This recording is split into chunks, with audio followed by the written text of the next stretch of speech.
For 38 years, Victor Mercer and I built a life together, starting with nothing but ambition and my family's small inheritance. I watched him climb from junior accountant to CEO of Meridian Enterprises, supporting him through late nights, stressful acquisitions, and countless business trips.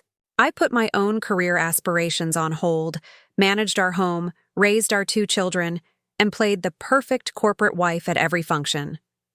Then, on our 38th anniversary, Victor handed me divorce papers along with a bouquet of lilies, my least favorite flower.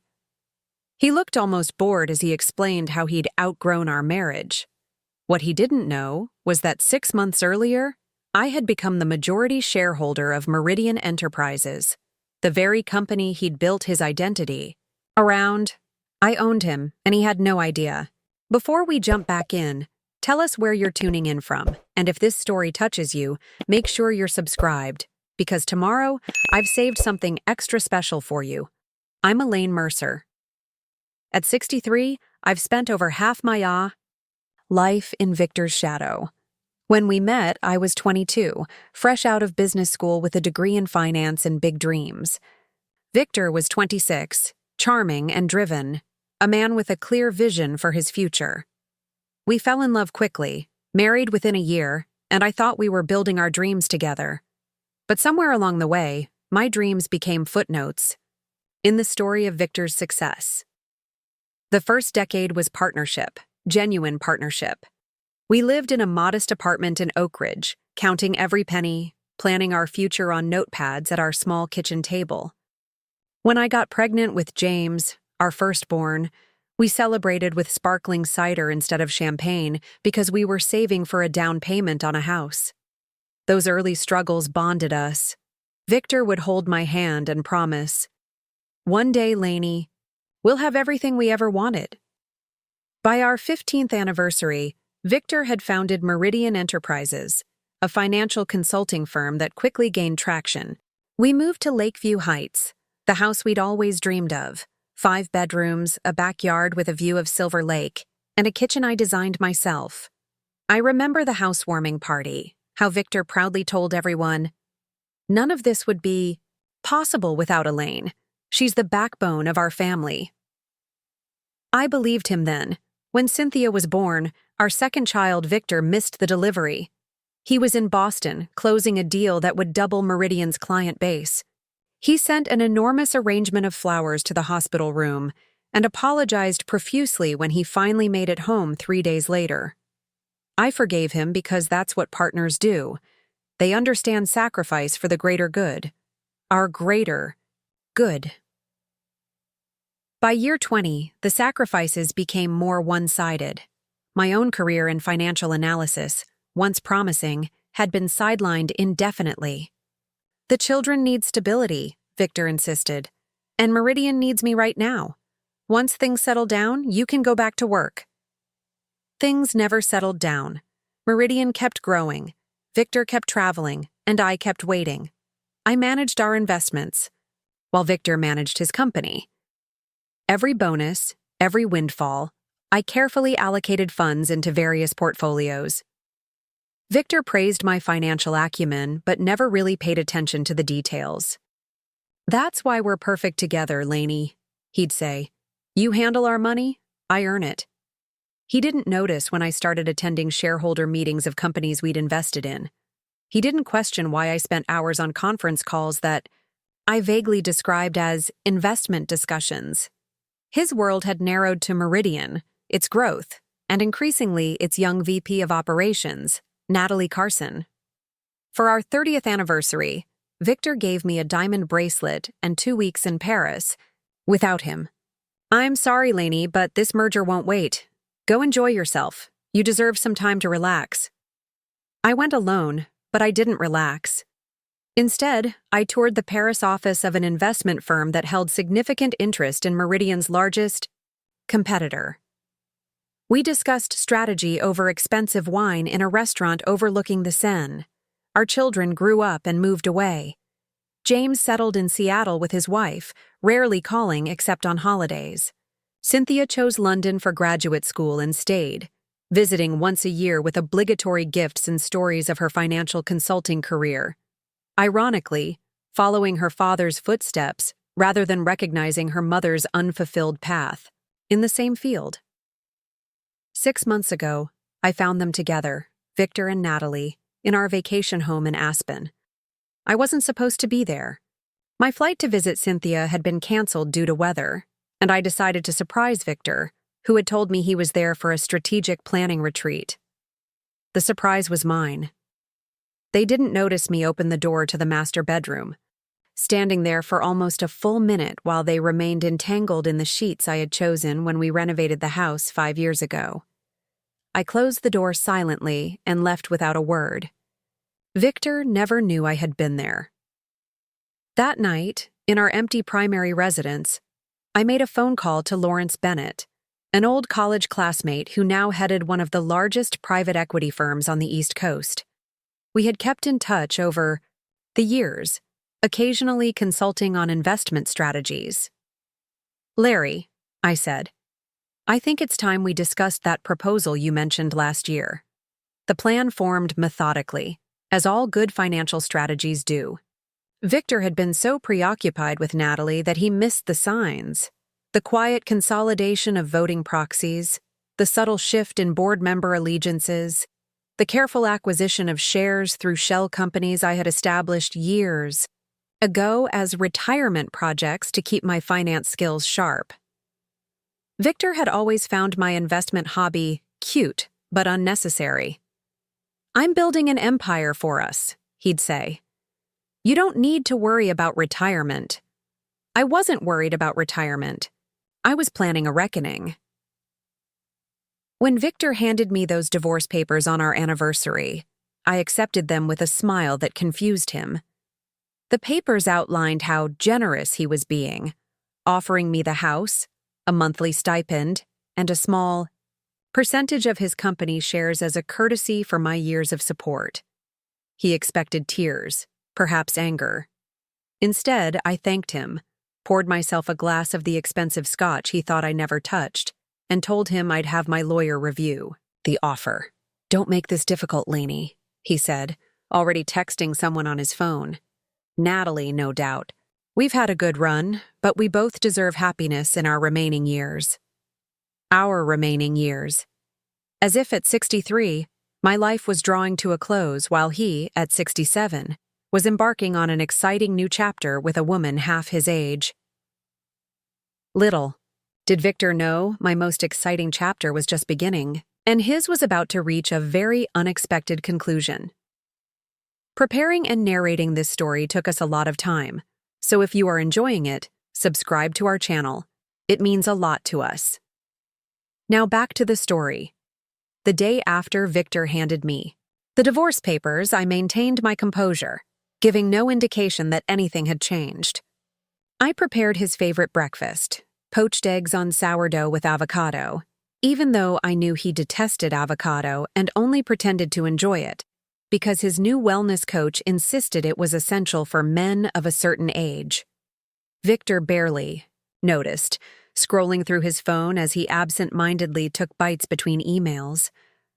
"I'll be staying at the Westlake apartment until this is finalized," he said without looking up. "My lawyer suggested we maintain separate residences during the proceedings. Less complicated that way." The Westlake apartment, our downtown pied-à-terre that just happened to be 3 floors below Natalie's residence. "How convenient." "Of course," I replied, sipping my tea. "Whatever makes this easier for everyone." Victor finally glanced up, his expression a mixture of relief and suspicion. He had clearly expected hysterics, pleading, perhaps even threats. My calm acceptance unsettled him more than any outburst could have. "You're taking this well," he said cautiously. I smiled. "We've both changed over the years, Victor. Perhaps this is for the best." His shoulders relaxed slightly. "I'm glad you see it that way. I was concerned you might make things difficult." "Difficult? Why would I make things difficult? We're adults, not children." Victor nodded, returning to his phone. "My thoughts exactly. I've arranged for Davidson to handle the transfer of the company shares mentioned in the agreement. He'll be contacting you next week.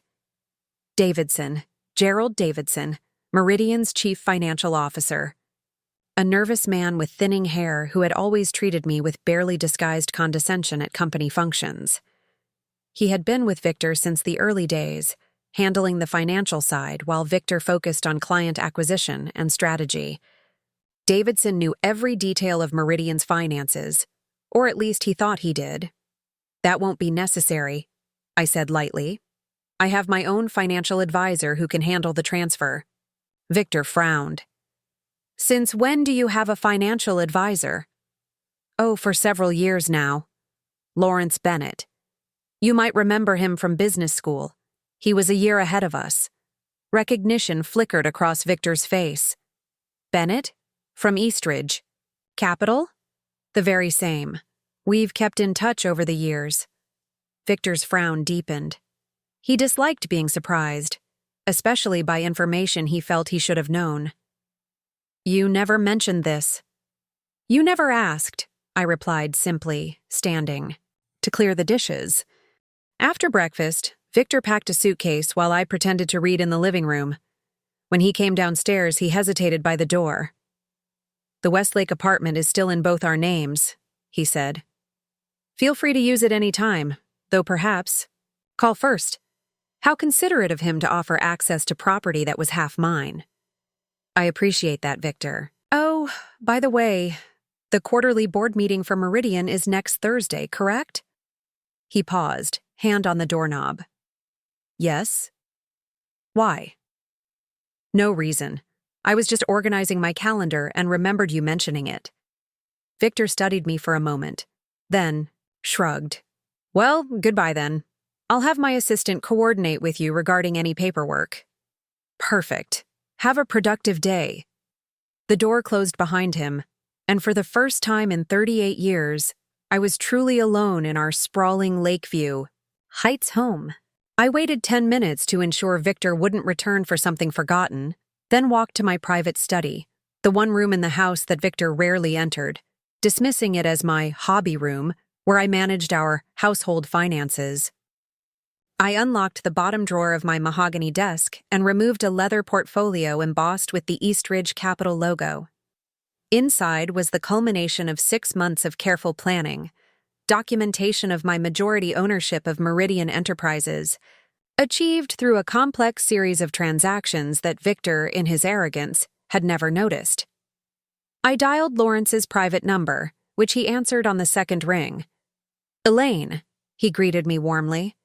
How did it go? Exactly as expected. He delivered the papers yesterday, moved out this morning. And he suspects nothing? Not a thing. His divorce offer includes a generous 5% of Meridian shares. He has no idea I already control. 53%, Lawrence chuckled. The board members I've spoken with are prepared for Thursday. Davidson will be blindsided, but he'll fall in line when he sees the documentation. Victor, however, leave Victor to me, I said. He built that company believing it was his legacy. It's time he learned it's actually mine. After ending the call, I opened my laptop and sent a brief email to James and Cynthia, informing them that their father and I were divorcing. I kept it simple and unemotional, knowing they would likely take Victor's side anyway. James had always idolized his father, and Cynthia had adopted Victor's dismissive attitude toward what she called my traditional lifestyle choices. Neither had ever fully appreciated that those choices were sacrifices made for their benefit. The responses came quickly. James called, his voice tense. Mom, what did you do? Dad's worked hard his entire life and you've had everything handed to you. Please don't try to take half his company in the settlement. I almost laughed at the irony. I won't be taking half his company, James. Don't worry. Cynthia's email was equally predictable. I hope you're not planning to be difficult about this. Dad deserves to be happy in his remaining years after providing so well for all of us. His remaining years. The same phrase Victor had used, as if my husband's autumn years were precious gold to be spent freely, while mine were merely faded copper to be endured.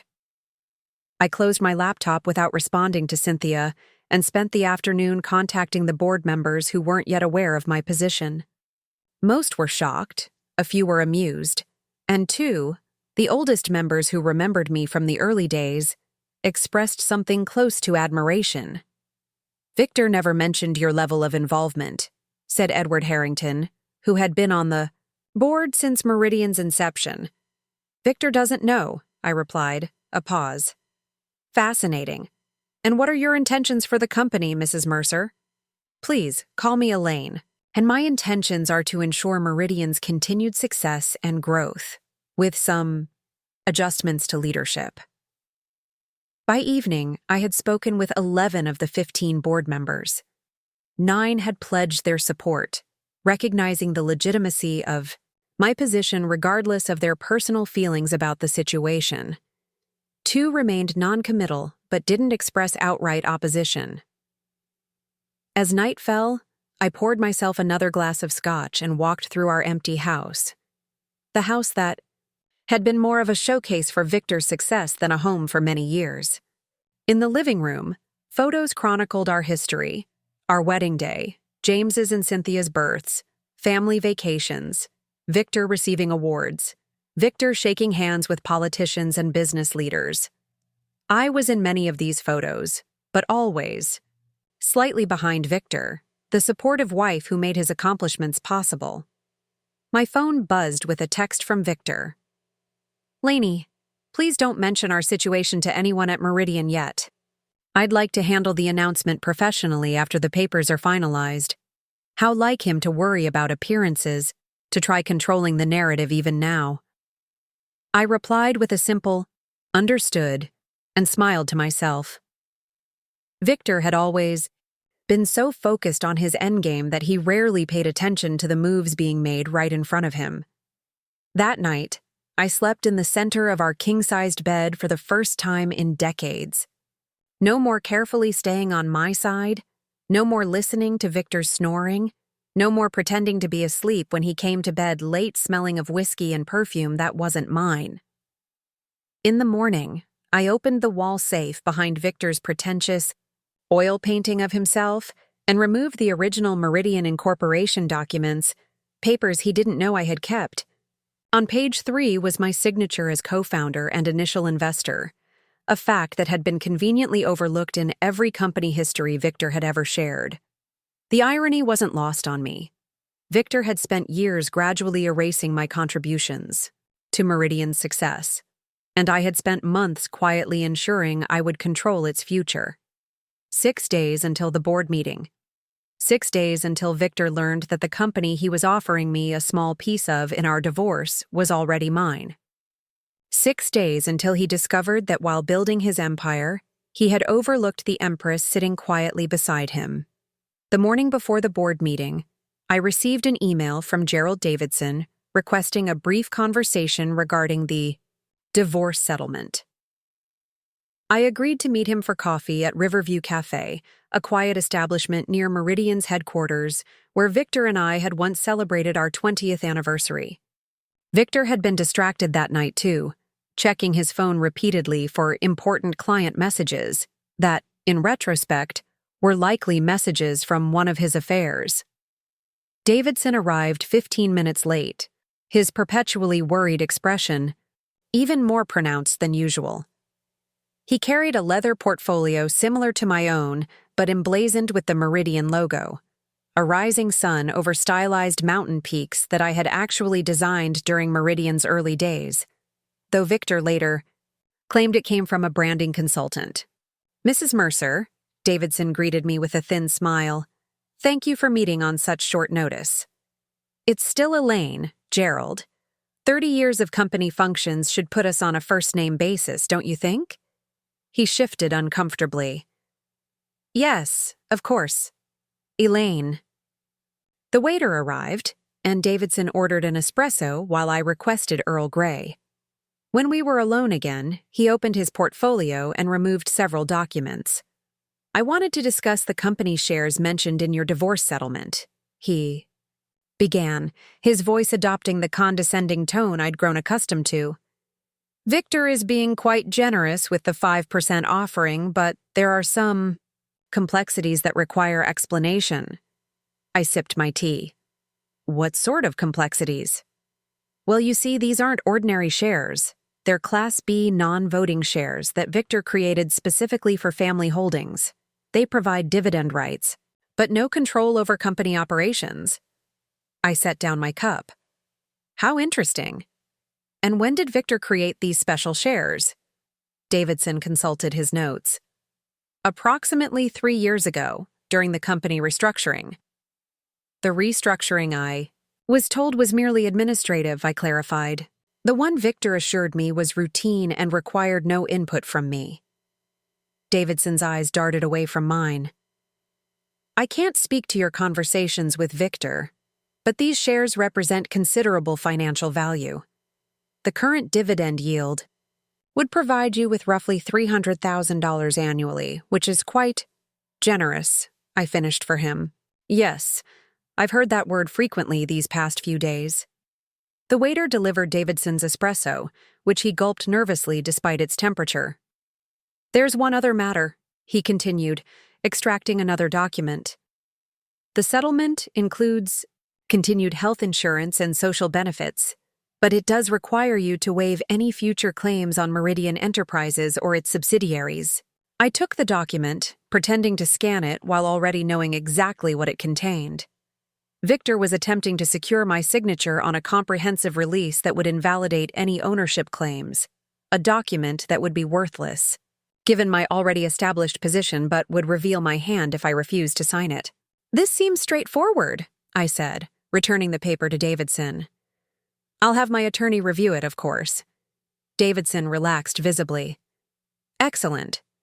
Victor was concerned you might find the terms inadequate. Was he? How thoughtful of him to worry about my financial well-being after 38 years of marriage. Davidson missed the sarcasm entirely. Indeed, Victor has always spoken highly of your support through the years. Has he?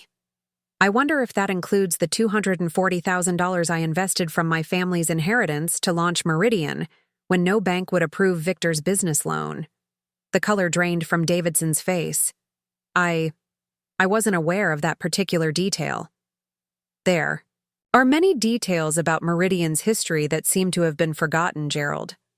Like the fact that I personally managed the company's books for the first 3 years, while Victor focused on client acquisition, or that I introduced Victor to Senator Williams, whose referrals brought in our first major institutional clients.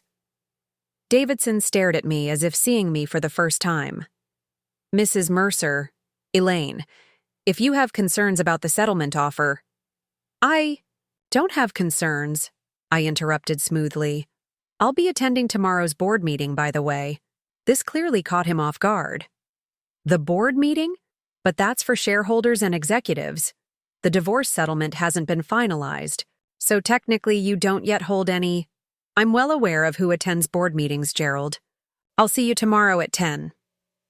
I stood, leaving enough cash to cover both our drinks. Davidson remained seated, his expression cycling through confusion, concern, and the first flickers of genuine alarm. What exactly are you planning, Elaine? He asked quietly. I smiled. After decades of being underestimated, I found it best to let my actions speak for themselves. As I walked out of the cafe, my phone buzzed with a text from Victor. Davidson says you're planning to attend the board meeting tomorrow. That's not appropriate while we're negotiating the settlement. Please reconsider. I didn't respond. Victor had spent years speaking for me, making decisions without my input, and expecting compliance. Those days were over. Back at home, I received an unexpected visitor. Natalie Carson, Victor's mistress and Meridian's VP of Operations, stood on my doorstep looking uncomfortable but determined. At 38, she was exactly half Victor's age, with the polished appearance of someone who spent considerable time and money maintaining a corporate image. I had met her at several company functions over the years, where Victor had introduced her with excessive praise while barely acknowledging my presence. Mrs. Mercer, she began stiffly. I hope I'm not intruding. That depends on your definition of intrusion, Natalie. What can I do for you? She glanced past me into the house as if expecting Victor to appear. May I come in? This is somewhat delicate. I stepped aside, leading her to the living room where she perched awkwardly on the edge of the sofa. Victor doesn't know I'm here, she said immediately. But I felt it was important we speak directly. How considerate. Tea? No, thank you. She smoothed her already perfect skirt. Mrs. Mercer, I want you to know that my relationship with Victor didn't begin until after he had already decided your marriage was over. The audacity was almost impressive. Is that what he told you? How convenient for both your consciences. Natalie flushed. I understand you're hurt. You understand nothing about me, I said calmly. Which is unsurprising, as Victor understands nothing about me either, despite nearly 4 decades of marriage. Victor speaks very highly of you, she insisted. He says you've been a wonderful wife and mother, but that you both simply grew in different directions. I nearly laughed. Different directions indeed. His toward your bedroom, apparently, her. Professional composure cracked slightly. I didn't come here for insults. I came because Victor is concerned about your planned attendance at tomorrow's board meeting. He feels it would create an uncomfortable situation for everyone involved. By everyone, you mean himself. Mrs. Mercer, Victor has built Meridian. From nothing. He's devoted his life to that company.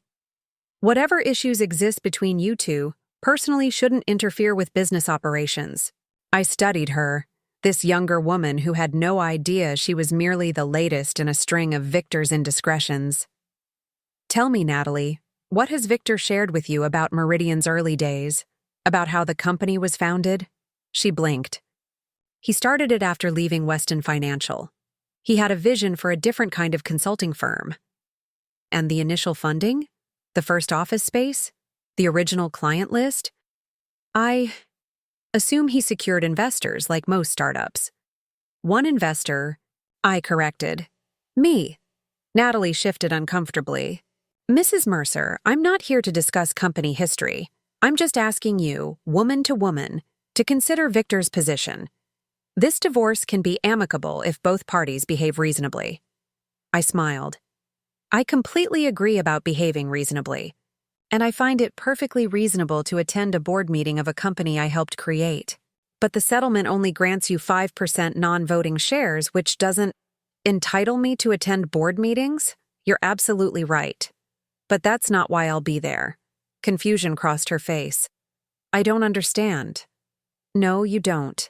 Neither does Victor, which is rather the point. Natalie stood abruptly.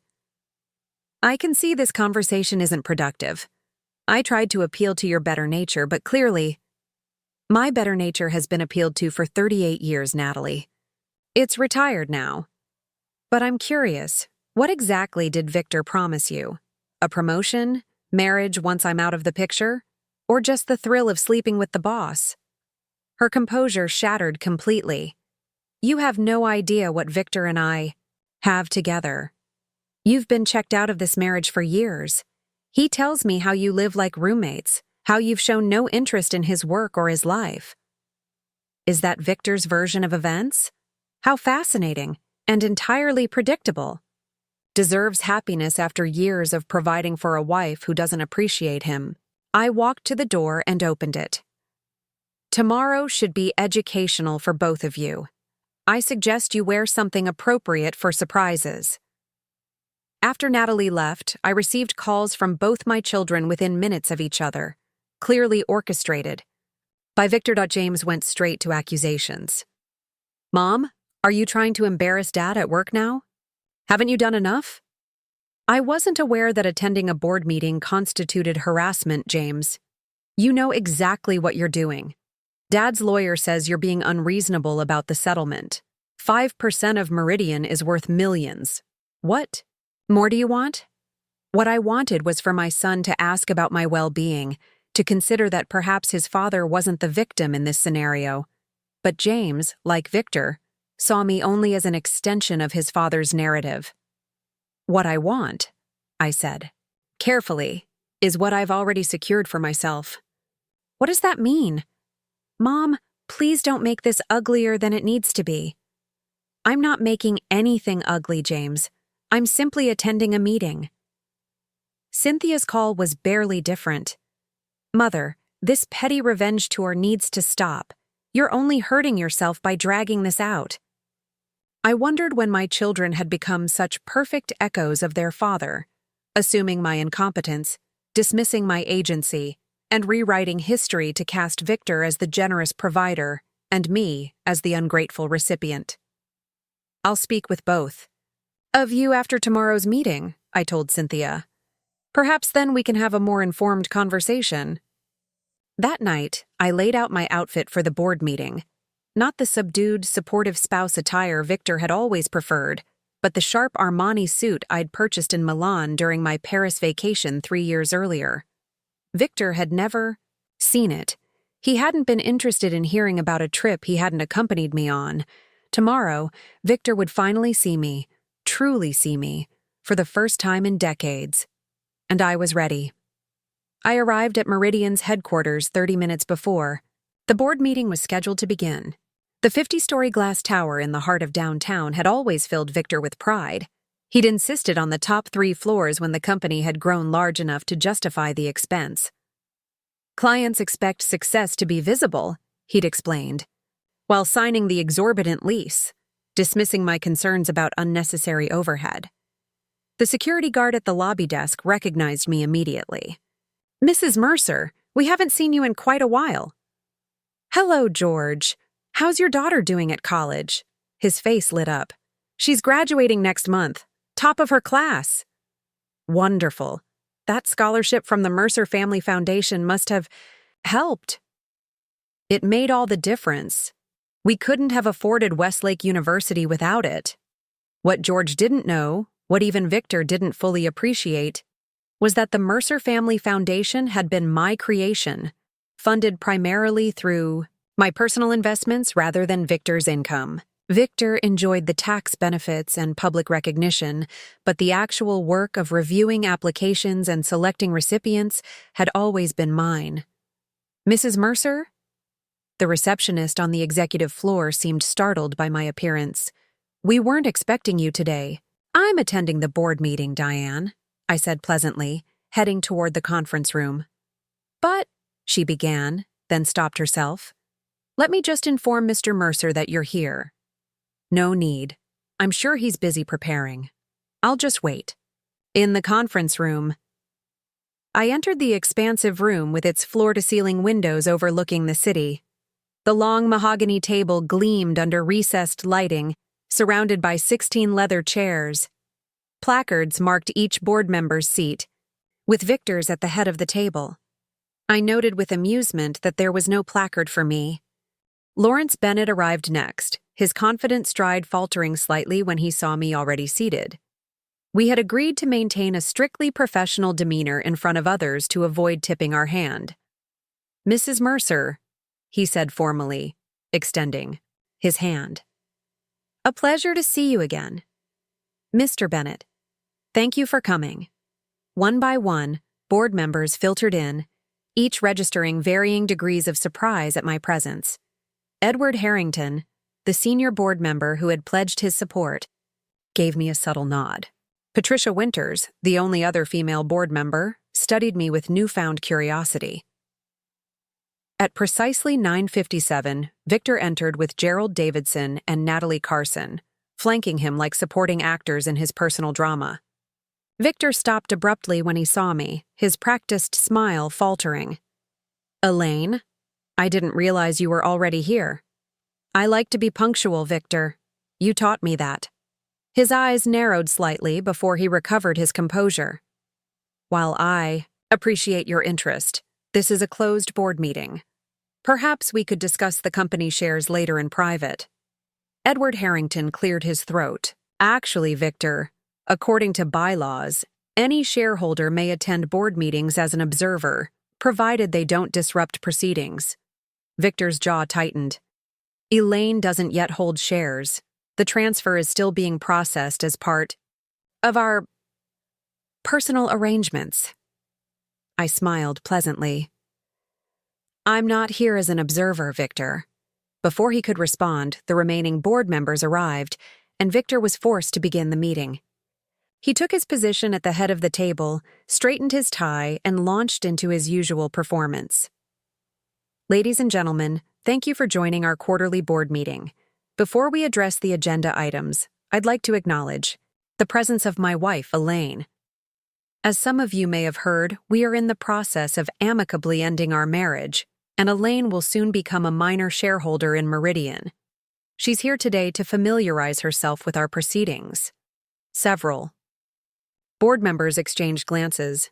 Victor continued, moving through routine updates and quarterly performance reviews. Natalie presented an operations report, occasionally glancing nervously in my direction. Davidson reviewed the financial statements with his typical nervous energy, perspiration visibly gathering at his temples. Finally, Victor reached the last agenda item: future growth initiatives. Before we discuss future growth, I said, speaking for the first time since the meeting began, I'd like to address a matter of current corporate governance. Victor's expression hardened. Elaine, as I explained, you're here as an observer only. Actually, Lawrence interjected, Mrs. Mercer has asked me to distribute some relevant documentation. He removed several folders from his briefcase and began passing them around the table. What is this? Victor demanded, his voice rising slightly, as he flipped open the folder in front of him. Verification of my majority ownership of Meridian Enterprises, I said calmly. As you can see through various investment vehicles and proxy agreements, I currently control 53% of all voting shares. The room fell silent as the board members examined the documents. Davidson frantically flipped through pages, his face growing increasingly pale. This is absurd, Victor finally sputtered. These documents are fabricated. I would know if my wife, had acquired controlling interest in my company. Our company, I corrected, and the fact that you didn't know is precisely why we're having this conversation now. Edward Harrington cleared his throat. I've reviewed these documents thoroughly. They appear legitimate, Victor. Mrs. Mercer has indeed secured majority control through a series of perfectly legal transactions. That's impossible. Victor slammed his hand on the table. Gerald, explain this nonsense. Davidson tugged at his collar.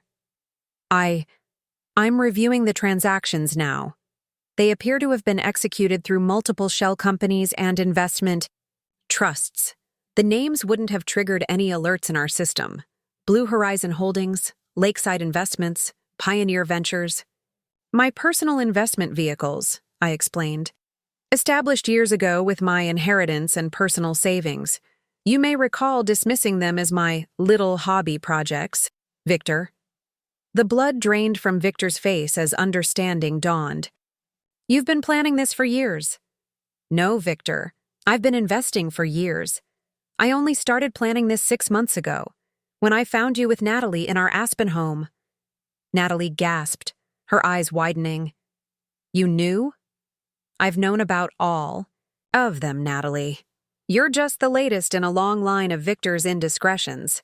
The only difference is that this time, he decided I was disposable enough to divorce. Victor's expression morphed from shock to rage. You had no right? I had every right, I cut him off. I co-founded this company. I provided the initial capital. I made introductions to our first major clients. And for years, I've been a silent investor, gradually increasing my position while you were too arrogant to notice. Lawrence Bennett addressed the board.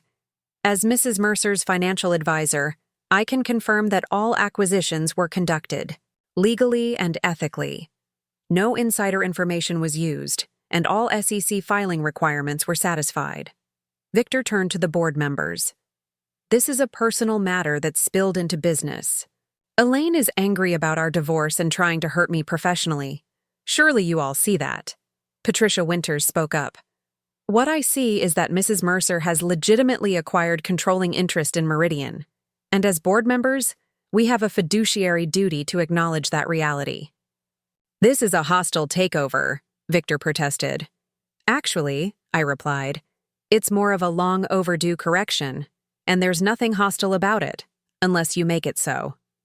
Victor turned to Lawrence. Bennett, you orchestrated this. You've violated ethical standards by enabling a vengeful spouse to seize control of a company during divorce proceedings. Lawrence remained unruffled. Mrs. Mercer began acquiring shares well before any divorce was initiated. And as her financial advisor, I simply executed her investment strategy, which has proven remarkably successful. Victor's phone buzzed, and he glanced down at it automatically. His face paled further. The stock is plummeting. How is this possible? The market shouldn't know about this yet. I filed the necessary SEC disclosures this morning, I explained.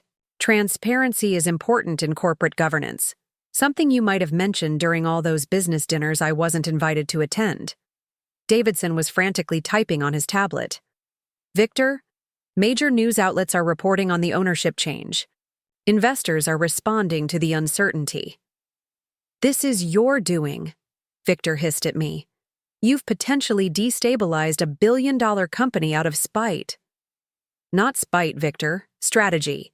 And the instability is temporary, provided the board makes appropriate leadership decisions today. Edward Harrington leaned forward. What exactly are you proposing, Mrs. Mercer? I remained calm as all eyes turned to me. As majority shareholder, I'm exercising my right to vote for a new CEO. I nominate Patricia Winters, whose division has consistently outperformed all others for the past 5 years, despite receiving disproportionately less investment and support. Patricia couldn't hide her surprise. We hadn't discussed this in advance, a deliberate choice on my part to ensure her genuine reaction would be visible to everyone. This is outrageous, Victor snarled. I built this company from nothing. You're destroying my legacy.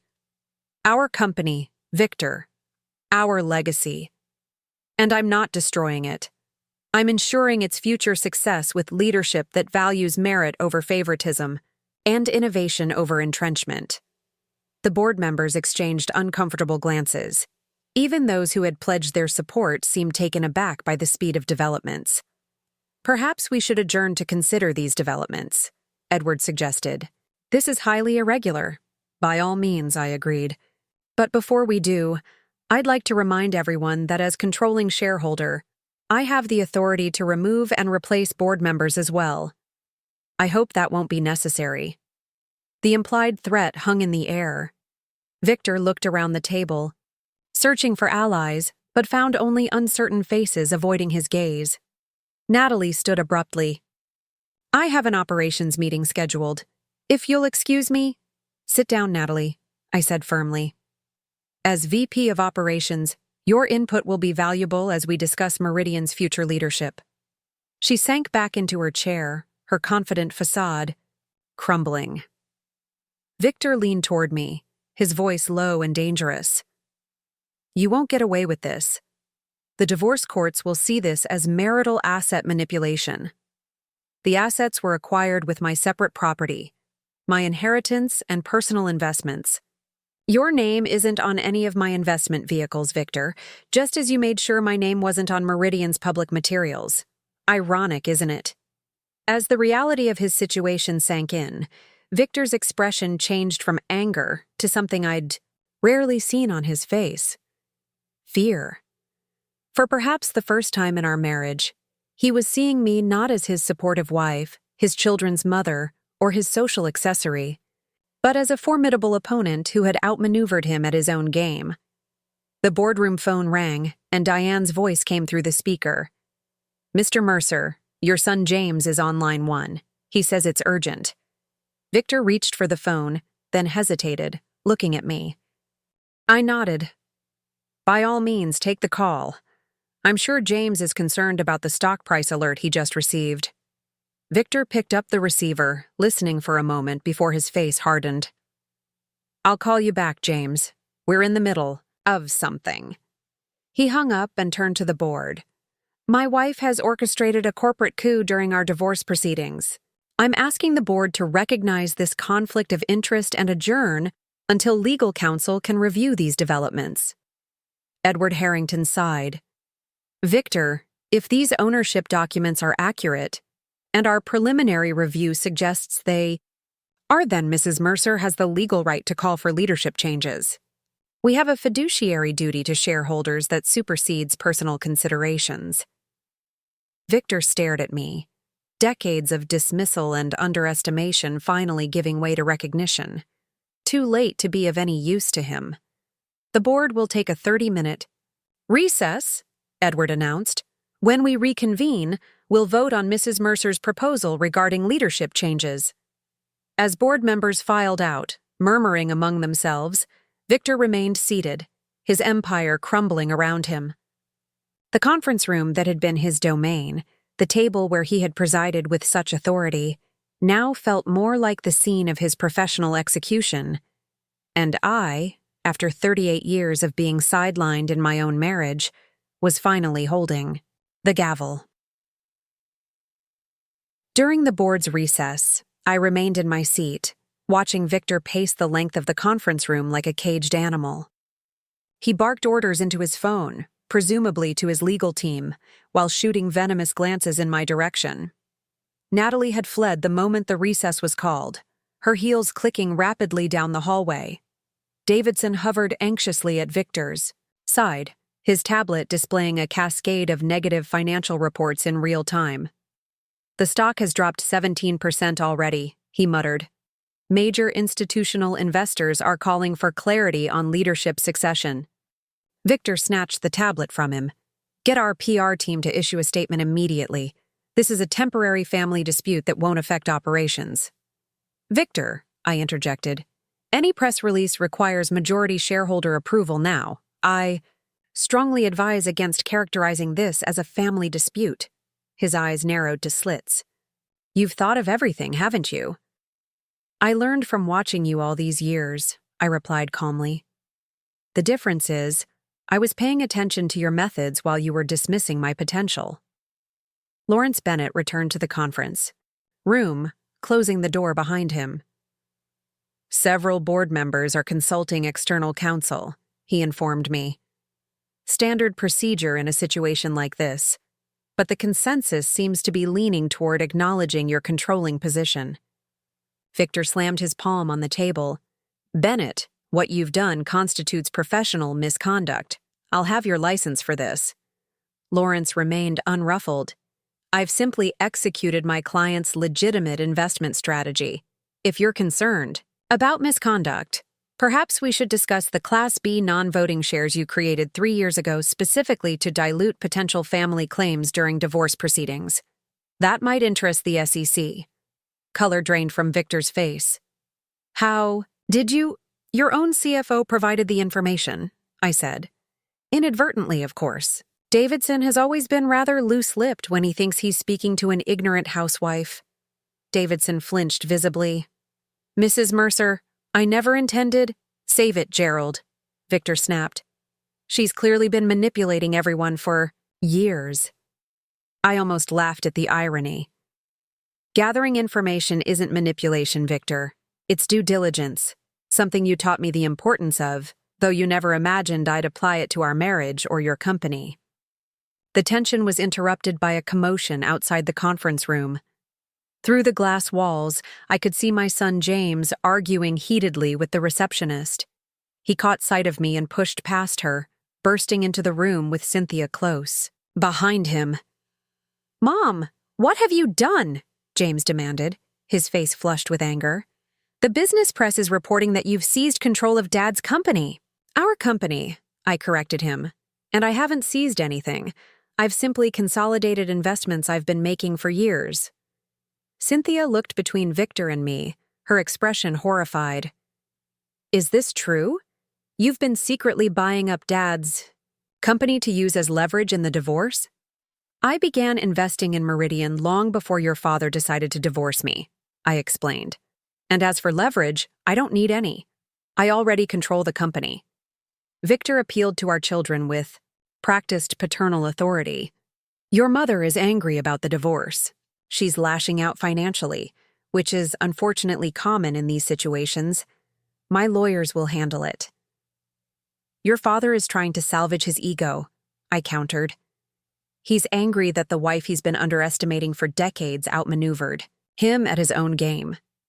James stepped toward me, his expression a mixture of disbelief and disgust. Mom, you need to stop this immediately. Reverse whatever you've done. The company stock is in free fall. People's jobs are at stake. Including yours? I asked pointedly. James had joined Meridian 5 years ago as a vice president, despite having qualifications that wouldn't have earned him an entry-level position anywhere else. Victor had created a department specifically for him, complete with a generous salary and minimal responsibilities. This isn't about me, James protested. It's about the 5,000 employees who depend on Meridian for their livelihoods. I'm well aware of our employee count, James. Unlike some executives, I've actually reviewed the quarterly reports your father has been bringing home for decades. Cynthia moved to Victor's side, placing a supportive hand on his arm. Dad has spent his life building this company, and you're destroying it over a divorce. How could you be so selfish? I looked at my daughter, my brilliant, accomplished daughter, who had worked so hard to gain her father's approval by mirroring his dismissive attitude toward me. Cynthia, your father has been taking credit for other people's work, his entire career, starting with mine. Ask him sometime about the initial business plan for Meridian, the one that secured our first round of financing. Ask him who wrote it. Victor's jaw tightened. That's ancient history. It's our history, I corrected him. The history you've been rewriting for decades. Lawrence checked his watch. The board will reconvene in 5 minutes. I suggest we all prepare ourselves. Wait, James said, his voice slightly panicked. Mom, please. At least delay any decisions until we've had time to properly discuss this as a family. What you're doing will permanently damage this company. The only permanent damage would be allowing your father to continue making unilateral decisions based on personal preference rather than business acumen, I replied. Meridian will be fine. Better, in fact, under leadership that values merit over nepotism. Cynthia's eyes widened with sudden understanding. You're going to fire Dad, aren't you? Before I could respond, the door opened again, admitting the last person I expected to see. Eleanor Mercer, my mother-in-law, Victor's 92-year-old mother who had rarely involved herself in family matters, let alone business concerns. She entered slowly with the aid of a walking cane, her diminutive frame belying the commanding presence she had maintained well into her 9th decade. What in heaven's name is going on here? Eleanor demanded, her piercing gaze sweeping across our tableau of family dysfunction. I've just been informed by my broker that Meridian stock has plummeted, and apparently my daughter-in-law is staging some sort of corporate rebellion. Victor moved quickly to his mother's side. Mother, you shouldn't be here. This is a stressful situation that Elaine has created. I'll handle it. Eleanor waved him off impatiently. I didn't live 92 years to be coddled, Victor. Elaine, explain yourself. I had always respected Eleanor, even when her loyalty to Victor had blinded her to his flaws. She had built her own successful interior design business in an era when female entrepreneurs were rare, and she had taught me many valuable lessons about financial independence early in my marriage. Eleanor, Victor served me with divorce papers on our anniversary. What he didn't know was that I've spent years investing in Meridian and now control majority ownership. The board is about to vote on new leadership. Eleanor absorbed this with remarkable composure. I see. And Victor, you didn't know your wife had acquired controlling interest in your company? Victor shifted uncomfortably. She deliberately concealed her actions, Mother. Eleanor turned back to me. And these investments, Elaine, they came from your inheritance, I presume? The one Victor always dismissed as pocket change? I nodded. Plus the returns from my personal portfolio that I've been managing for decades. A hint of satisfaction crossed Eleanor's weathered face. I always told you to keep your money separate, didn't I? Best advice my mother ever gave me. She turned to her grandchildren. James, Cynthia, stop hovering like vultures and find me a chair. The board will be returning shortly, and I intend to observe. James looked bewildered. Grandmother, you can't seriously condone what Mom is doing. Eleanor fixed him with a stern glare. What I condone, James, is competence. Something your mother has demonstrated abundantly today, while your father appears to have been caught with his pants down, figuratively in the boardroom and, I gather, literally in Aspen some months ago. Victor's face flushed dark red. Mother. Oh, spare me your indignation, Victor. I wasn't born yesterday. Did you think I didn't know about your affairs? I've attended enough business functions over the years to see how you operate. She settled into the chair Cynthia reluctantly provided. The only surprising thing is that Elaine waited this long to assert herself. The tension in the room shifted palpably. My children, who had been united against me moments before, now seemed unsure of their position with their formidable grandmother. Present. Victor, accustomed to his mother's unwavering support, appeared genuinely shaken by her apparent alignment with me. Board members began filtering back into the conference room, their expressions solemn. Edward Harrington raised an eyebrow at Eleanor's presence, but wisely chose not to comment. Once everyone was seated, he cleared his throat. Before we proceed with the vote, I believe Mr. Mercer has a statement he'd like to make. Victor straightened his tie and stood, summoning the executive presence he had perfected over decades. Ladies and gentlemen of the board, we're facing an unprecedented situation.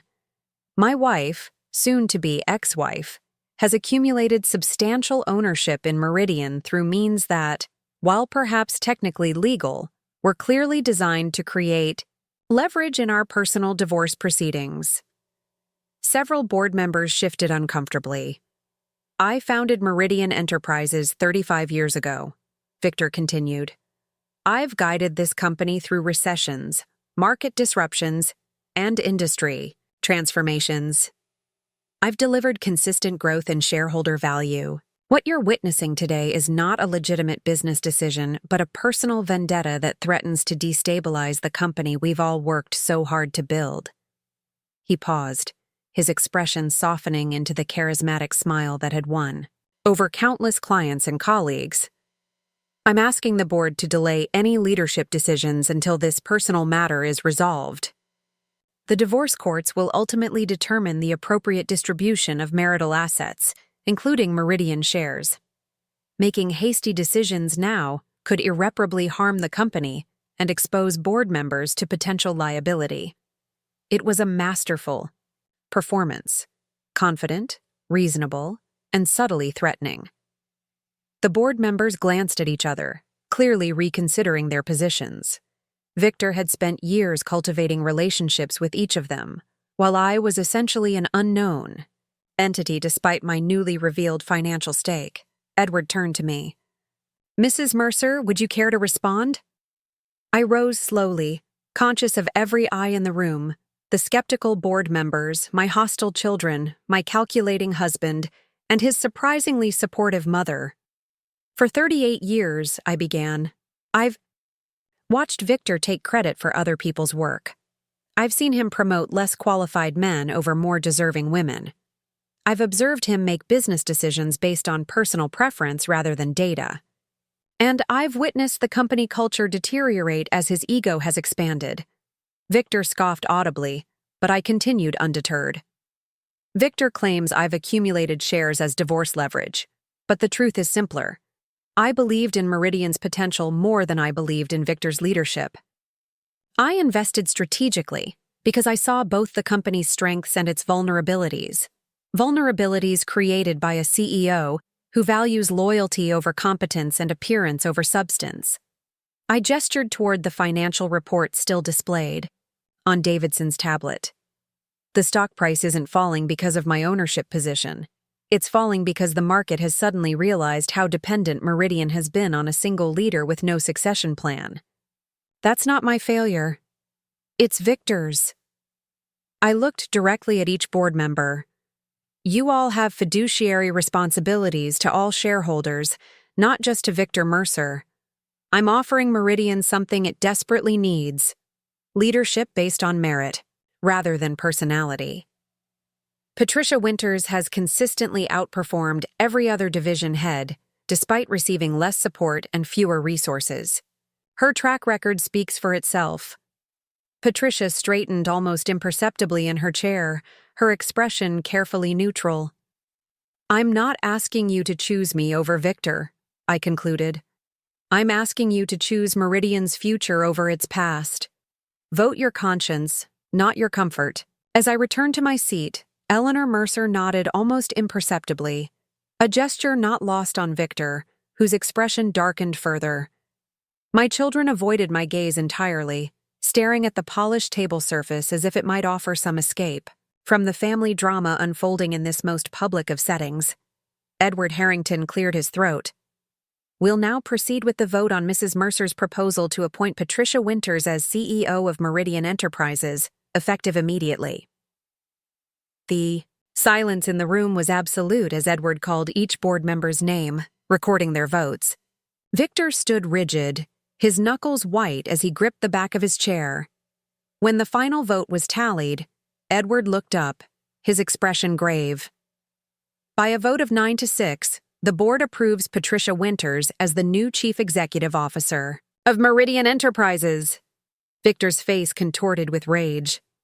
This is far from over, he hissed, grabbing his portfolio and storming toward the door. You'll be hearing from my attorneys within the hour. As the door slammed behind him, I felt no triumph, no vindication, only a profound weariness. I had won the battle, but at what cost? My children looked at me with a mixture of shock and betrayal. The board members regarded me warily, uncertain of what this new power dynamic meant for their own positions. And somewhere in the building, Victor was undoubtedly already planning his counterattack. For 38 years, I had been Mrs. Victor Mercer, the supportive wife, the silent partner. Now I was Elaine Mercer, majority shareholder, the woman, who had publicly humiliated one of the most powerful men in the industry. The victory felt hollow in that moment, a necessary step in reclaiming my identity, but one that had left me more isolated than ever before. After the board meeting adjourned, I remained seated as the room cleared. Patricia Winters approached, her expression a mixture of shock and determination. Mrs. Mercer, She hesitated, clearly struggling to find appropriate words for such an unprecedented situation. Thank you for your confidence in me. I admit I never expected this outcome when I arrived this morning. I studied the woman who would now lead Meridian, a brilliant strategist who had fought twice as hard for half the recognition her male counterparts received. You've earned this opportunity, Patricia, not because of what happened today, but because of what you've accomplished over the past decade, despite the obstacles placed in your path. Her professional composure wavered momentarily. Some will say I only got this position because of your personal vendetta against Victor. They will, I agreed. And you'll prove them wrong through your leadership, just as you've proven the doubters wrong throughout your career. The quarterly projections for your division have consistently outperformed all others for the past 3 years. That's not coincidence or favoritism, it's competence. Patricia nodded, squaring her shoulders. I should warn you, the transition won't be smooth. Victor has deep relationships throughout the industry. Many clients are personally loyal to him. I'm counting on it, I replied. Victor will undoubtedly try to poach key clients and executives. Let him. The people who follow him will be those who value personality over performance. The ones who stay will be those committed to Meridian's future, not Victor's ego. After Patricia departed to prepare for the emergency executive meeting she had called, I found myself alone with Eleanor Mercer, who had remained seated during the exodus. Well, she said, tapping her cane lightly against the floor. That was certainly more entertaining than my bridge club meeting would have been today. Despite everything, I smiled. I'm surprised you stayed, Eleanor. And miss watching Victor finally face consequences? Not a chance. She fixed me with her penetrating gaze. You know, when he was a boy, Victor would break his toys rather than share them. Some things never change. I gathered my belongings, suddenly feeling the weight of the day's events. He'll fight this, you know. Victor doesn't lose gracefully. Of course he'll fight. My son has many qualities, but acceptance of failure isn't among them. Eleanor rose slowly from her chair, leaning heavily on her cane. But you, my dear, have finally done what I've been hoping you'd do for decades. Take control of Meridian. Take control of your life. She patted my hand with her gnarled fingers. Now, I expect you'll do me the courtesy of keeping me informed about my investment. Unlike my son, I've always paid attention to where my money goes. As Eleanor made her dignified exit, James burst back into the conference room, his face flushed with anger. Dad is devastated, he accused. 35 years building this company, and you've torn it away from him in a single morning. I met my son's gaze calmly. Victor built Meridian with my money, my connections, and my support. For decades, I allowed him to claim sole credit for our joint achievement. That ends today. This isn't about credit. It's about control. You could have negotiated a fair settlement without destroying everything Dad's worked for. James, I sighed. Your father offered me 5% non-voting shares in a divorce settlement after 38 years of marriage. Does that strike you as someone interested in negotiating fairly? James paced the length of the conference table. Dad always planned for you to be taken care of financially. He just didn't want you interfering in the business. And that's precisely the problem. Victor never saw me as a capable equal, just a dependent to be taken care of. Well, I've taken care of myself, and now I'm taking care of Meridian by ensuring it's led by the most qualified person, not the most entitled one. My son stopped pacing to stare at me, as if truly seeing me for the first time. I don't even know who you are anymore. The mother I grew up with would never have done something so calculating and cold. His words stung more than I cared to admit. The mother you grew up with has always been here, James. You just never looked past the role Victor assigned me to see the woman beneath it. Cynthia is right, James said bitterly. This is just petty revenge because Dad found someone younger. I laughed, though there was no humor in it. Natalie isn't the first, James.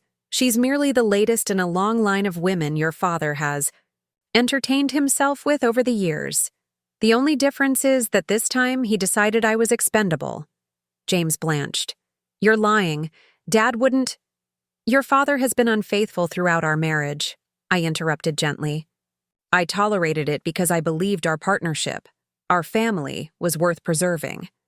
Victor clearly disagreed. Even if that's true, James argued, his certainty wavering, destroying his career isn't the answer. You've humiliated him professionally, in front of people he's worked with for decades. Victor humiliated himself through years of poor leadership decisions disguised as strategic vision. The market's reaction isn't about the change in management. It's about the exposure of how dependent Meridian has become on a single personality, rather than solid organizational structure. James shook his head in disbelief. You really believe that, don't you? That you're saving the company rather than weaponizing it against Dad? What I believe, I said carefully, is that actions have consequences. Your father's actions led to this moment, not mine. Well, your actions have consequences too, James shot back. Dad says he's starting a new firm. He's already getting calls from Meridian clients wanting to follow him. I had anticipated this move. Victor's network was extensive, his charm legendary. That's his right. Competition is the foundation of capitalism, after all.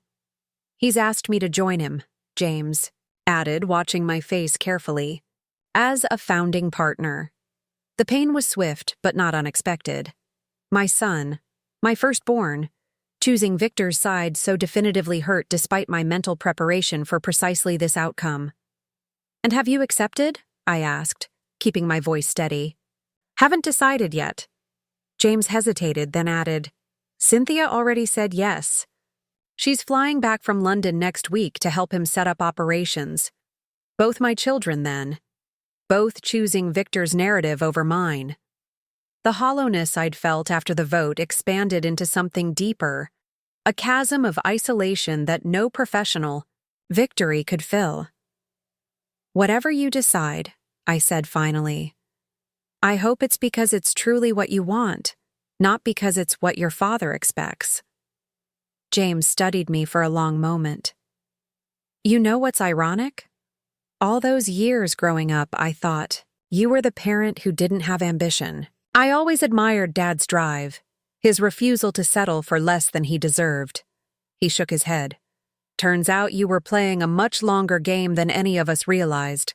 After James left, I remained in the empty boardroom, staring out at the skyline that had been Victor's pride for so many years. The victory I had orchestrated felt Pyrrhic. I had reclaimed my power, but potentially lost my family in the process. My phone buzzed with a text from Lawrence. "Emergency meeting with Major. Clients at 3 p.m. Victor already making moves. Need you there." The battle was far from over. I had dealt the first significant blow, but Victor would not retreat quietly. He would leverage every relationship, call in every favor, and potentially sacrifice Meridian itself in his quest to punish me for my insurrection. As I gathered my things to leave, I noticed a small framed photo that had fallen from Victor's portfolio in his hasty exit. Our family at James's college graduation, all smiling brightly. Victor stood in the center, his arms around James and Cynthia, while I stood slightly apart, my hand just touching Victor's shoulder.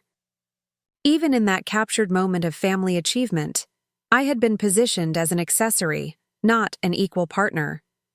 I left the photo on the table and walked out of the boardroom, my back straight and my resolve strengthening with each step.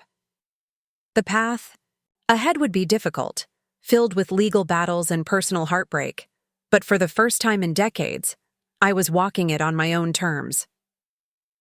The week following the board meeting was a blur of emergency sessions, client calls, and media management. Victor wasted no time launching his counteroffensive. He had already secured office space in the Riverside Tower, just 3 blocks from Meridian's headquarters, and named his new venture Phoenix Advisors. The symbolism wasn't subtle. Victor, rising from the ashes of what he doubtlessly viewed as my betrayal. I had taken up temporary residence in Meridian's executive suite, working alongside Patricia to stabilize the company during the transition. The stock had continued its decline for 2 days after the leadership change before finally steadying, then beginning a cautious climb as Patricia's appointment received favorable analysis from industry experts who had long recognized her talent. "Morgan Stanley is staying with us," Patricia announced, entering my office with the first genuinely positive news of the week. "They've issued a statement expressing confidence in Meridian's new leadership." "That's significant," I acknowledged. Morgan Stanley represented our second-largest client relationship, one I had expected Victor to successfully poach given his decades-long personal connection with their senior management. Apparently, their CFO wasn't particularly impressed with Victor's leadership during last quarter's strategy session, Patricia explained. "He told me privately that they'd been considering moving their business anyway, so our transition provided a convenient opportunity to support new leadership without burning bridges." I nodded, unsurprised. Victor had grown increasingly complacent with long-standing clients, often sending junior staff to handle meetings he once would have prioritized. His attention had shifted to chasing prestigious new relationships that fed his ego rather than nurturing the established ones that sustained the business. "What about Hendrickson Global?" I asked, referring to our largest client. Patricia's expression tightened, still uncertain. "They've requested a meeting with both our team and Victor's next week. They're essentially holding a bake-off to decide where to place their business." "And Davidson? Has he made his decision yet?"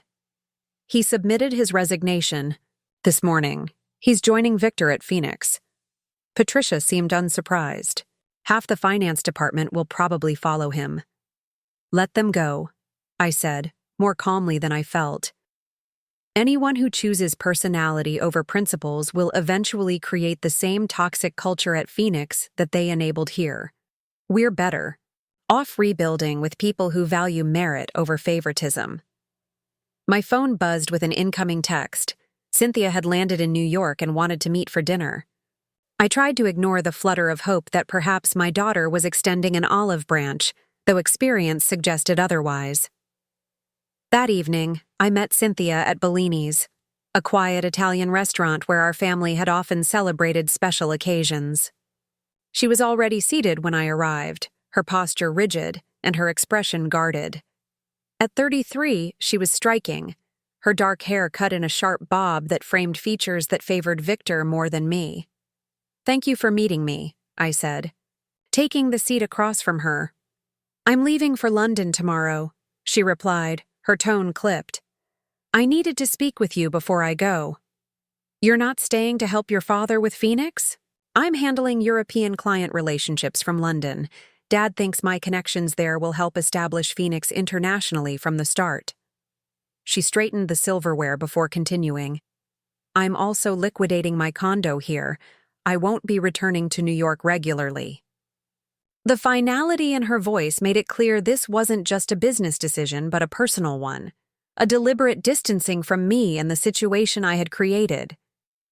"Cynthia," I began carefully, "I know you're angry about what's happened." "Angry doesn't begin to cover it," she interrupted. "You've destroyed everything Dad spent his life building. And for what? Because he fell in love with someone else? Because he wanted freedom after decades in a loveless marriage?" I took a slow breath. "Is that what he told you? That our marriage was loveless?" "He said you'd grown apart years ago, that you were essentially living separate lives under the same roof." She looked at me accusingly. "He said you were cold and uninterested in his work, that you begrudged him his success while enjoying the lifestyle it provided." The waiter approached, but Cynthia waved him away impatiently. "Your father rewrote our history to justify his behavior," I said quietly. "I was never uninterested in his work. I was deliberately excluded from it. And as for begrudging his success, Cynthia, I helped create that success. The company you think I've damaged? I co-founded it. The initial capital came from my inheritance. The first major clients came through my family connections. If that's true, why didn't you say something years ago? Why wait until Dad wanted a divorce to suddenly claim credit?" "Because I believed in partnership, in building something together rather than keeping score. I thought what we created, our family, our company, was more important than who got public recognition." I met her skeptical gaze. "I was wrong. Your father never saw me as an equal partner, just a supportive accessory to be discarded when convenient." Cynthia's expression remained unmoved. "Even if everything you're saying is true, your response was disproportionate and vindictive. You could have negotiated a fair settlement without publicly humiliating Dad and destabilizing the company that supports thousands of employees. Victor offered me 5% non-voting shares and the house as a generous settlement after 38 years of marriage," I reminded her. "Does that strike you as someone interested in fair negotiation?" For the first time, uncertainty flickered across her face. "He said he was being more than generous given that you hadn't been directly involved in Meridian for decades. And you believed him without question. Just as you've always accepted his version of events without considering. There might be another perspective." I softened my tone. "Cynthia, I'm not asking you to choose between us. I'm just asking you to consider that the father you idolize might be more complicated, more flawed, than you've allowed yourself to see." She looked away, blinking rapidly. "You know what hurts the most? Finding out that my mother, the woman I thought was content with being a corporate wife and homemaker, was actually playing some long-game revenge strategy for years. It makes me question everything I thought I knew about our family." "It wasn't revenge," I insisted. "It was self-preservation. I spent decades watching your father take credit for others' work, while gradually excluding me from the company we built together. When I found him with Natalie and Aspen, I finally accepted that Victor had never valued me as a partner, only as a convenience. The waiter returned, and this time we ordered mechanical selections made without enthusiasm. When he departed, Cynthia leaned forward. "James is joining Phoenix," she said flatly, as if testing my reaction. "He mentioned he was considering it." I kept my voice neutral despite the pain her words caused. "I hope it's what he truly wants." "What he wants is for his family not to be at war," she retorted. "But you've made that impossible." "I didn't start this war, Cynthia. I simply refused to surrender unconditionally when Victor declared it." Our meals arrived, and we ate in uncomfortable silence punctuated by minimal small talk about London weather and Cynthia's flat there. As we finished, she hesitated before speaking again. "Grandmother asked me to give you a message." She seemed reluctant to deliver it. "She said to tell you that the first victory is the easiest. Prepare for the counterattack." I smiled despite myself. Eleanor had always been forthright in her assessments. "Your grandmother is a wise woman. She also said she's revising her will." Cynthia frowned. "I don't understand why she's not supporting Dad through this. It's so unlike her." "Perhaps she recognizes something in this situation that you don't," I suggested carefully. "Eleanor built her own business in an era when women were expected to be satisfied with domestic roles. She understands what it means to fight for recognition in a world that prefers to overlook women's contributions." Cynthia signaled for the check, clearly ready to end our uncomfortable reunion. "I have an early flight tomorrow. I should go." "As you're—" We stood to leave. I reached for her hand. "Whatever happens between your father and me, you will always be my daughter." "That hasn't changed, even if everything else has." She allowed the brief contact before withdrawing her hand. "Goodbye, Mother. I'll let you know when I'm settled in London." I watched her walk away, the distance between us measured in more than just physical steps. My daughter, the brilliant, driven young woman who had once looked to me for guidance, now viewed me as a stranger, perhaps even an enemy. The cost of reclaiming my identity was proving steeper than I had anticipated. Back at my hotel, I couldn't bear returning to the empty house that had never truly felt like mine. I found an envelope that had been delivered to the front desk. Inside was a formal legal notice. Victor had filed an emergency petition contesting my ownership of Meridian shares, claiming they constituted marital assets that had been fraudulently concealed and manipulated during divorce proceedings. Chapter I. Battle was entering its next phase, just as Eleanor had warned. Victor wouldn't accept defeat without exhausting every possible avenue of attack, regardless of collateral damage. My phone buzzed with a text from Lawrence. "Victor's lawyers have requested an emergency injunction. Court hearing scheduled for Thursday. We need to prepare." I stared out at the city skyline, lights twinkling like distant stars in the gathering darkness. Despite the challenges ahead, I felt a strange sense of clarity. For the first time in decades, I was fighting openly for what was mine rather than silently supporting someone else's ambitions. The path forward would be difficult, painful, and uncertain. But it was, at last, truly mine. The courtroom was smaller than I had expected for a case involving assets worth hundreds of millions of dollars. Victor sat across the aisle with his legal team, 3 attorneys from Hargrove and Bell, one of the city's most prestigious firms. He avoided my gaze, focusing intently on the documents before him while occasionally leaning over to whisper to his lead counsel, Margaret Hargrove herself, a formidable litigator known for her aggressive tactics in high-profile divorce cases. Lawrence sat beside me, along with Judith Chen, a corporate attorney specializing in shareholder disputes. We had spent the previous 2 days preparing for this hearing, reviewing every transaction through which I had acquired Meridian shares to ensure each was properly documented and legally sound. "Remember," Judith murmured, "this is just a preliminary hearing for the emergency injunction." Judge Watkins only needs to determine if Victor has demonstrated enough evidence to temporarily freeze the shares while the larger case proceeds. Lawrence nodded.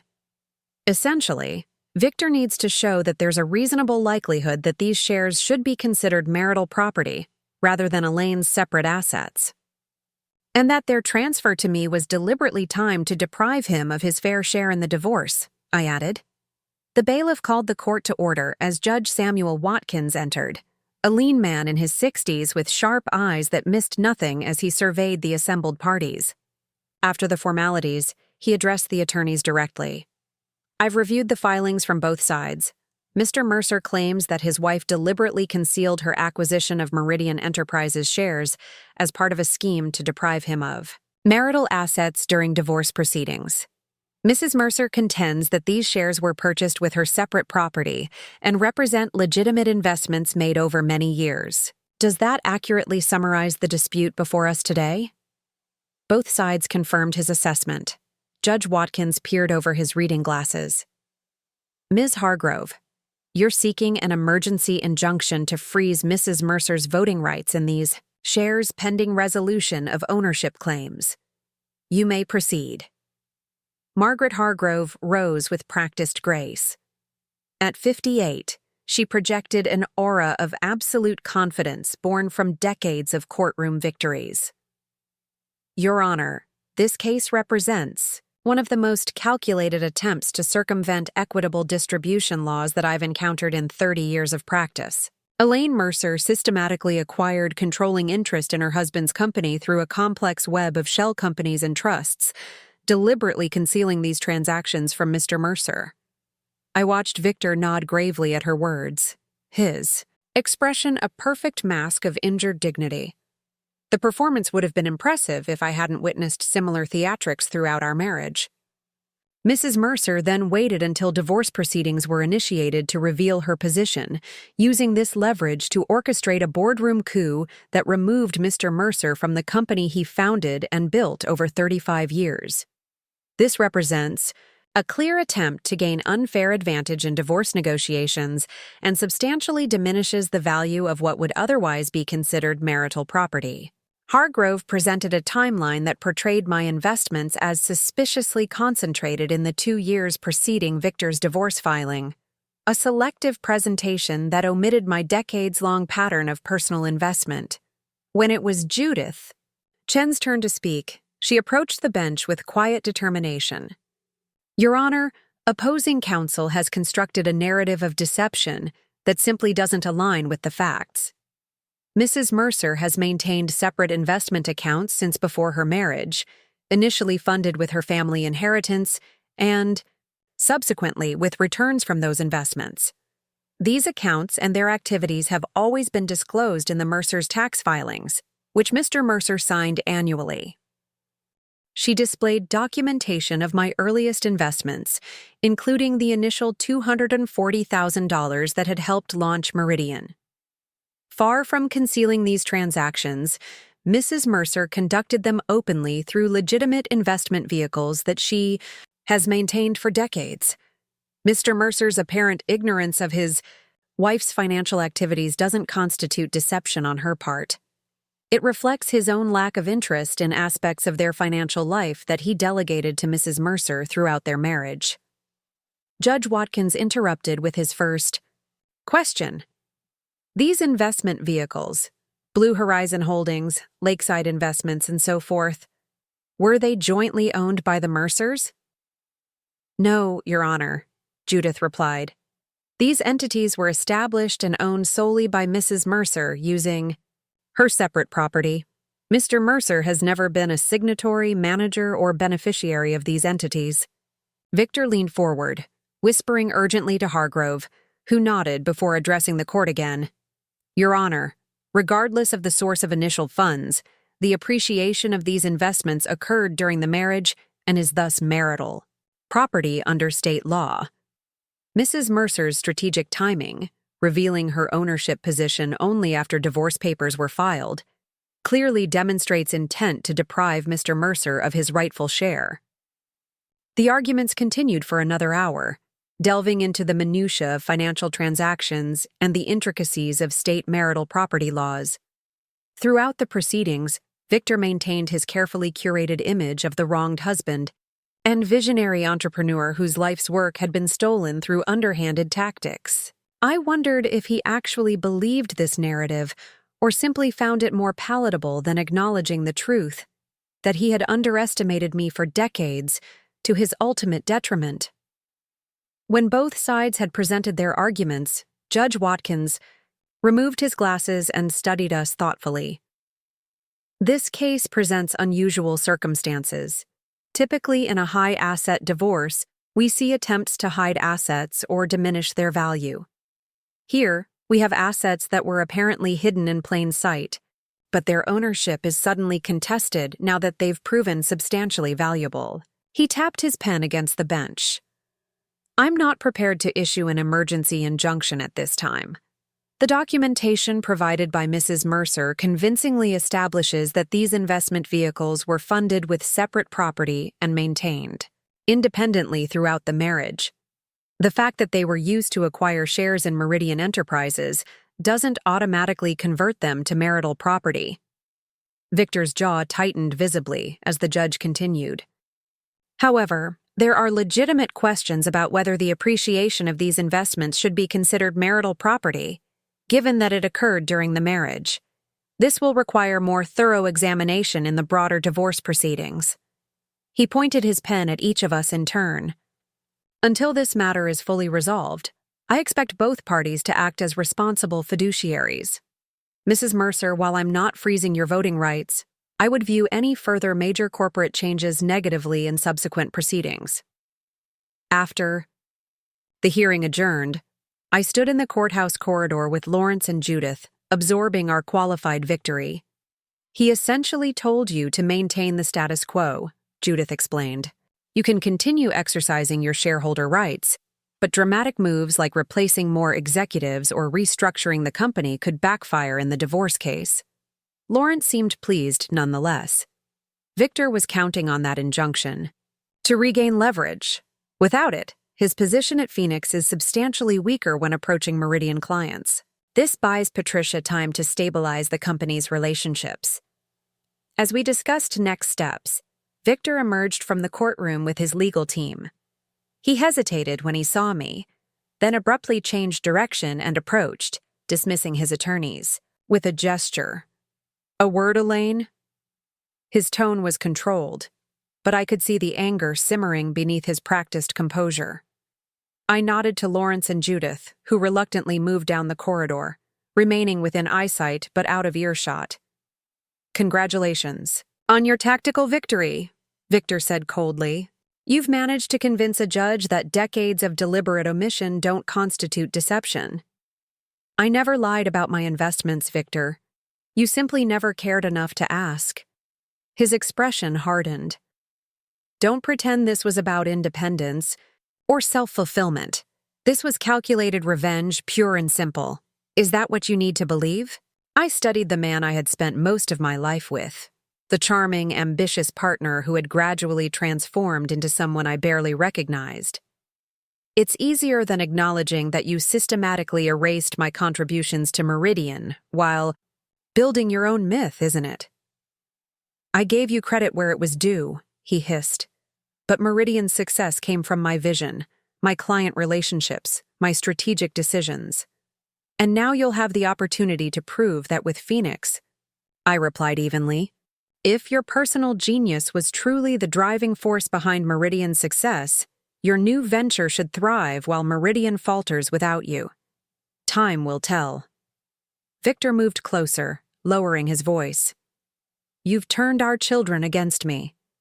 James is questioning his decision to join Phoenix, and even Cynthia is suddenly asking about the early days of the company, about your role in its founding." A small spark of hope flickered at this news. "I haven't spoken to either of them since our initial conversations. If they're questioning your narrative, it's because they're finally looking beyond the story you've been selling them their entire lives." "This isn't over, Elaine," Victor warned. "The judge may not have granted the emergency injunction, but the divorce case is just beginning. I'll make sure you regret this scorched earth approach. More threats, Victor? How predictable. I gathered my belongings, preparing to leave. For what it's worth, I never wanted to destroy you. I simply refused to let you destroy me. As I walked away, Victor called after me. Hendrickson Global is meeting with me tomorrow. They represent 20% of Meridian's annual revenue. How will your precious Patricia handle that loss? I didn't take the bait, continuing toward Lawrence and Judith without responding. Victor's attempt to provoke me simply confirmed what I already knew. He would sacrifice Meridian's stability and the livelihoods of its employees to punish me for defying him. The man I had once loved, whose ambition I had once admired, was willing to burn down a company he'd spent decades building, all to prove he should have been the one holding the matches. That evening, I received an unexpected call from James. I saw the news about the hearing, he said, his tone cautious. The business press is calling it a significant victory for you. It was a preliminary decision, I clarified. The larger issues will be resolved during the divorce proceedings. An awkward silence stretched between us before James spoke again.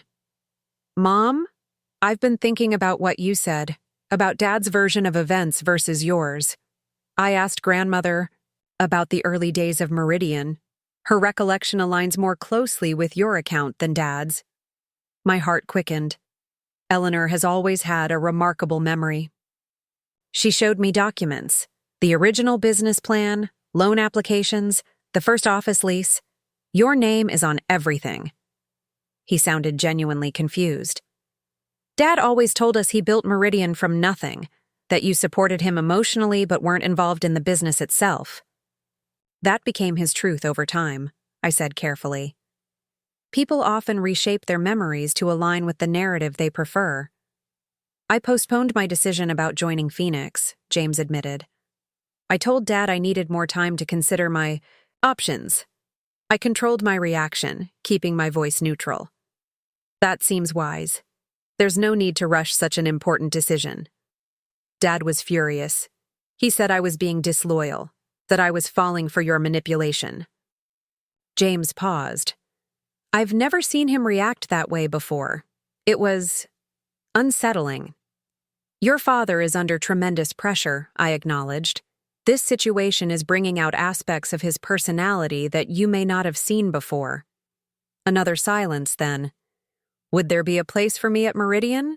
Not in an executive role like Dad created, but somewhere I could actually learn the business properly? The question caught me off guard. Of course, James. Patricia has mentioned restructuring several departments. I'm sure she'd value your perspective. I haven't decided anything yet, he added hastily. I just want to understand all my options before committing. After we hung up, I sat in my hotel room considering this unexpected development. James had always been Victor's most loyal advocate, the son who had modeled himself after his father in every way. His willingness to question Victor's narrative represented a significant shift, one that Victor would perceive as the ultimate betrayal. The battle lines were being redrawn, and not necessarily along the divisions I had anticipated. As I prepared for bed, my phone chimed with a text from Patricia. Hendrickson meeting confirmed for tomorrow. Our team is prepared. We'll update you afterward. Tomorrow would bring another test, another front in the war Victor had declared. But, for the first time since this conflict began, I allowed myself to feel something beyond determination and righteous anger, a cautious optimism that perhaps not everything valuable had been lost in the conflagration of my marriage. 3 weeks after the court hearing, Meridian's executive team gathered in the main conference room to review the quarter's performance. Patricia Winters stood at the head of the table, a position once exclusively occupied by Victor, presenting financial results that had surpassed even our most optimistic projections. Despite the turbulence of the leadership transition, revenue declined only 4% compared to last quarter, she explained, gesturing toward the projection screen. That's substantially better than the 15 to 20% drop analysts predicted.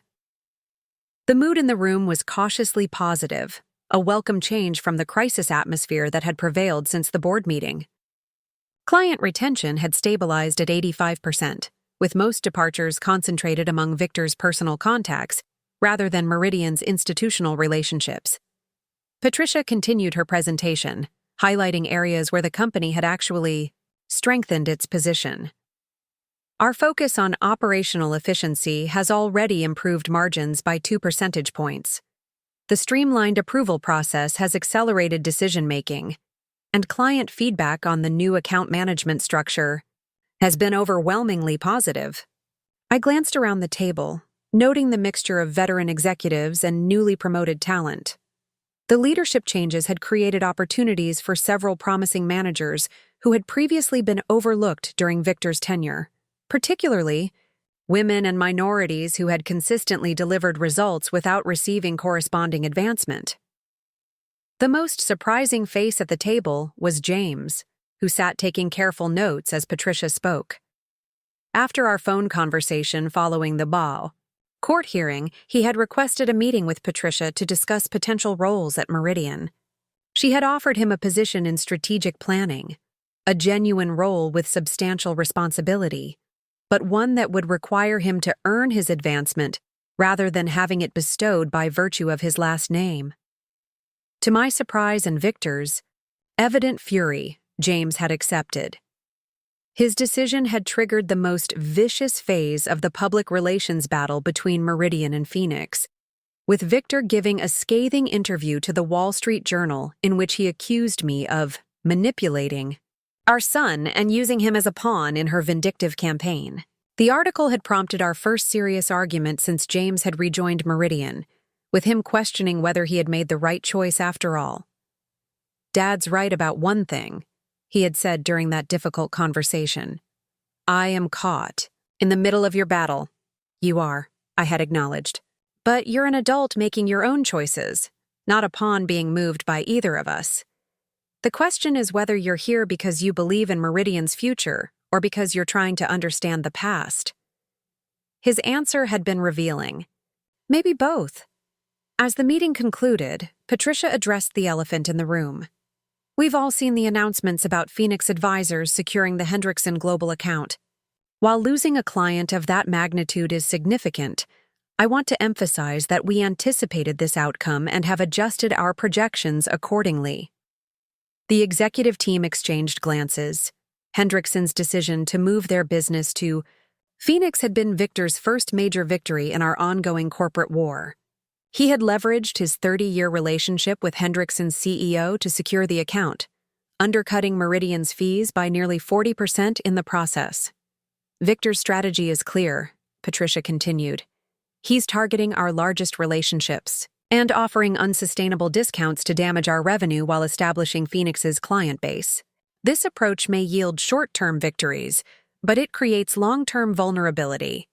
Phoenix will eventually need to raise fees to achieve profitability, creating potential client dissatisfaction." She closed her portfolio with a decisive snap. "Our strategy remains unchanged. Deliver exceptional service to retained clients, maintain pricing discipline, and focus on operational excellence rather than engaging in a destructive price war. Thank you all for your continued commitment during this challenging transition." As the room cleared, James approached my chair.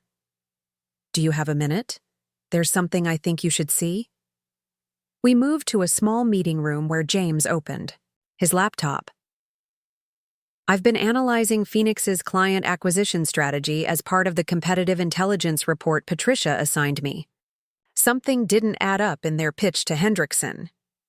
He pulled up a spreadsheet comparing Phoenix's proposed fee structure against their likely operational costs.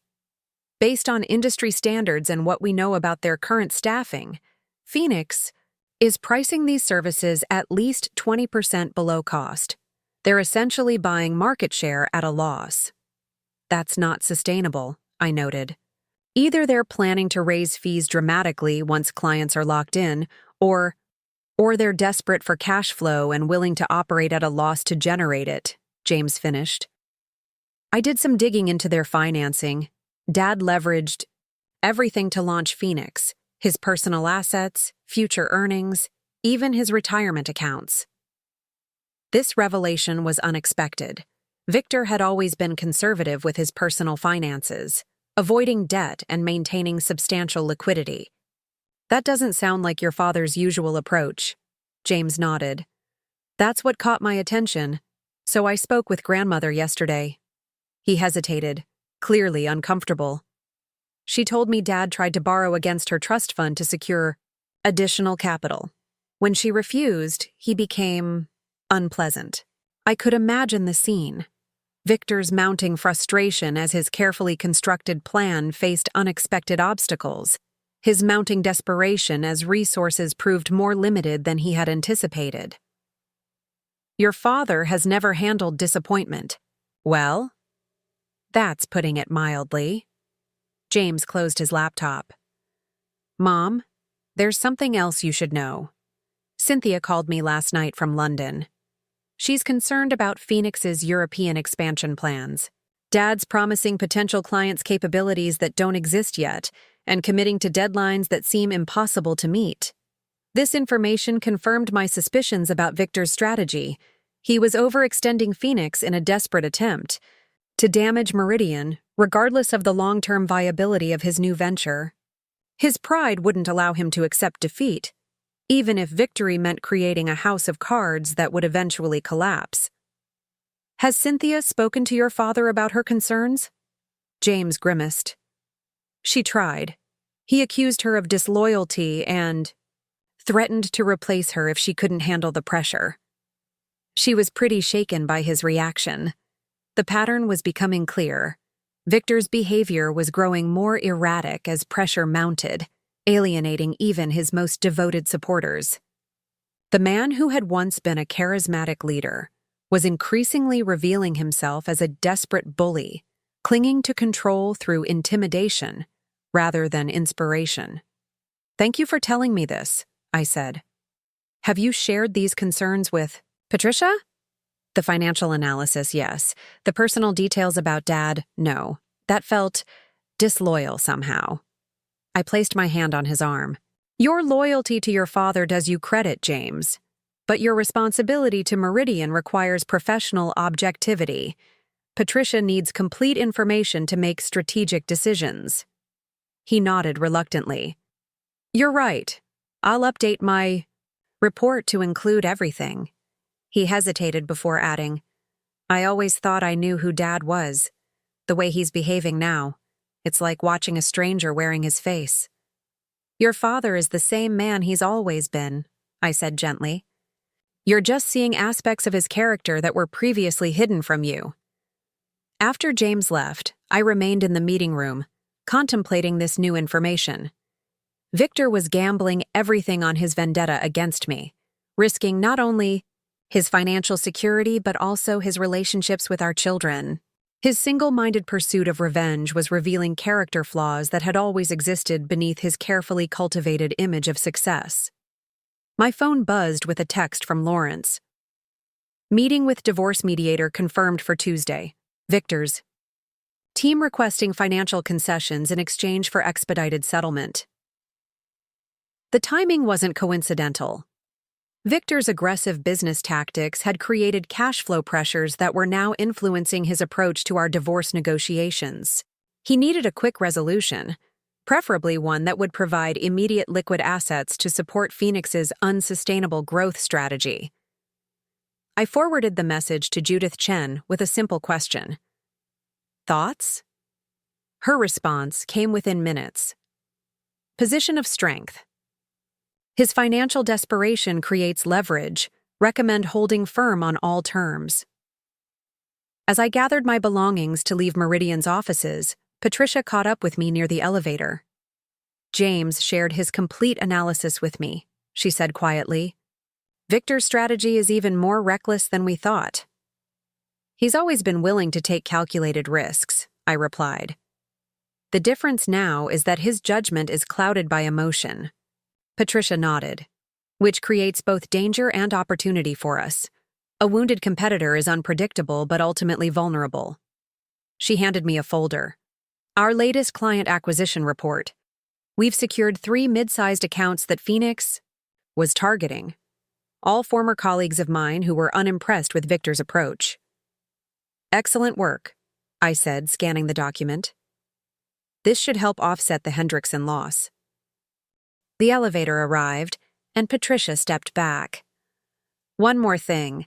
Natalie Carson reached out to HR this morning. She's exploring the possibility of returning to Meridian. This was unexpected.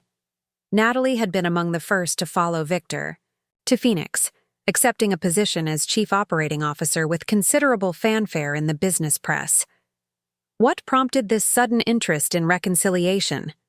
She didn't specify, but reading between the lines, I suspect Victor's management style at Phoenix has been challenging. Patricia's diplomatic phrasing couldn't disguise the implication. How would you feel if we considered her application? I thought about the woman who had shared Victor's bed in our Aspen home, who had come to my house to plead his case before the board meeting. Evaluate her based on merit, just like any other candidate.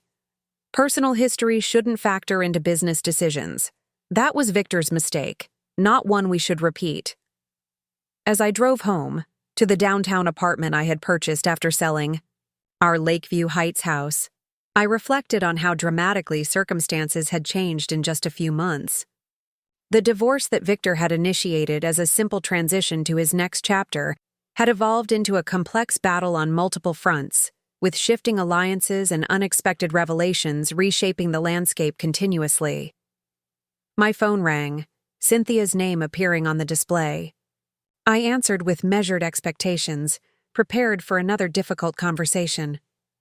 Mother. Her voice sounded tense, unlike her usual confident tone. I need your advice, but this conversation stays between us. Promise me. Of course, I replied, surprised by the request. What's happening? Phoenix's European division is in trouble. She spoke rapidly, as if afraid she might lose her nerve. Dad's made commitments we can't possibly fulfill, and I'm concerned about potential regulatory issues with how we're representing our capabilities to clients. My grip tightened on the steering wheel. Regulatory issues? We're claiming infrastructure, an expertise that don't exist, she explained. Dad says we'll build it once we secure the contracts, but some of these representations border on fraudulent.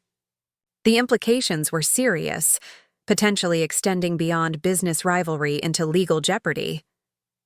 Have you documented your concerns? Yes, in emails to Dad that he's ignored. Her voice wavered slightly. I don't know what to do. If I resign, it looks like abandonment. If I stay, I might be complicit in something unethical. The irony wasn't lost on me. My daughter seeking my guidance after months of hostility. You need to protect yourself professionally, Cynthia. Put your concerns in writing, be specific about the potential violations, and request written clarification from legal counsel. A heavy sigh came through the line. That's what I thought you'd say. I just needed to hear it from someone else. A pause, then. How did it come to this? 3 months ago, we were a normal family. I could have pointed out that we had never been the normal family she imagined, that the stability she remembered had been maintained through my silent sacrifices and Victor's carefully constructed facade. Instead, I offered the comfort she seemed to need. We're in uncharted territory, all of us, but finding our way back to solid ground begins with making choices we can live with ethically, even when they're difficult. Another pause. Longer this. I should go. Thank you for listening. After we disconnected, I sat in my parked car, absorbing the significance of this conversation. Both my children were beginning to see beyond Victor's carefully crafted narrative. Not because of anything I had said, but because his behavior under pressure was revealing truths that could no longer be ignored.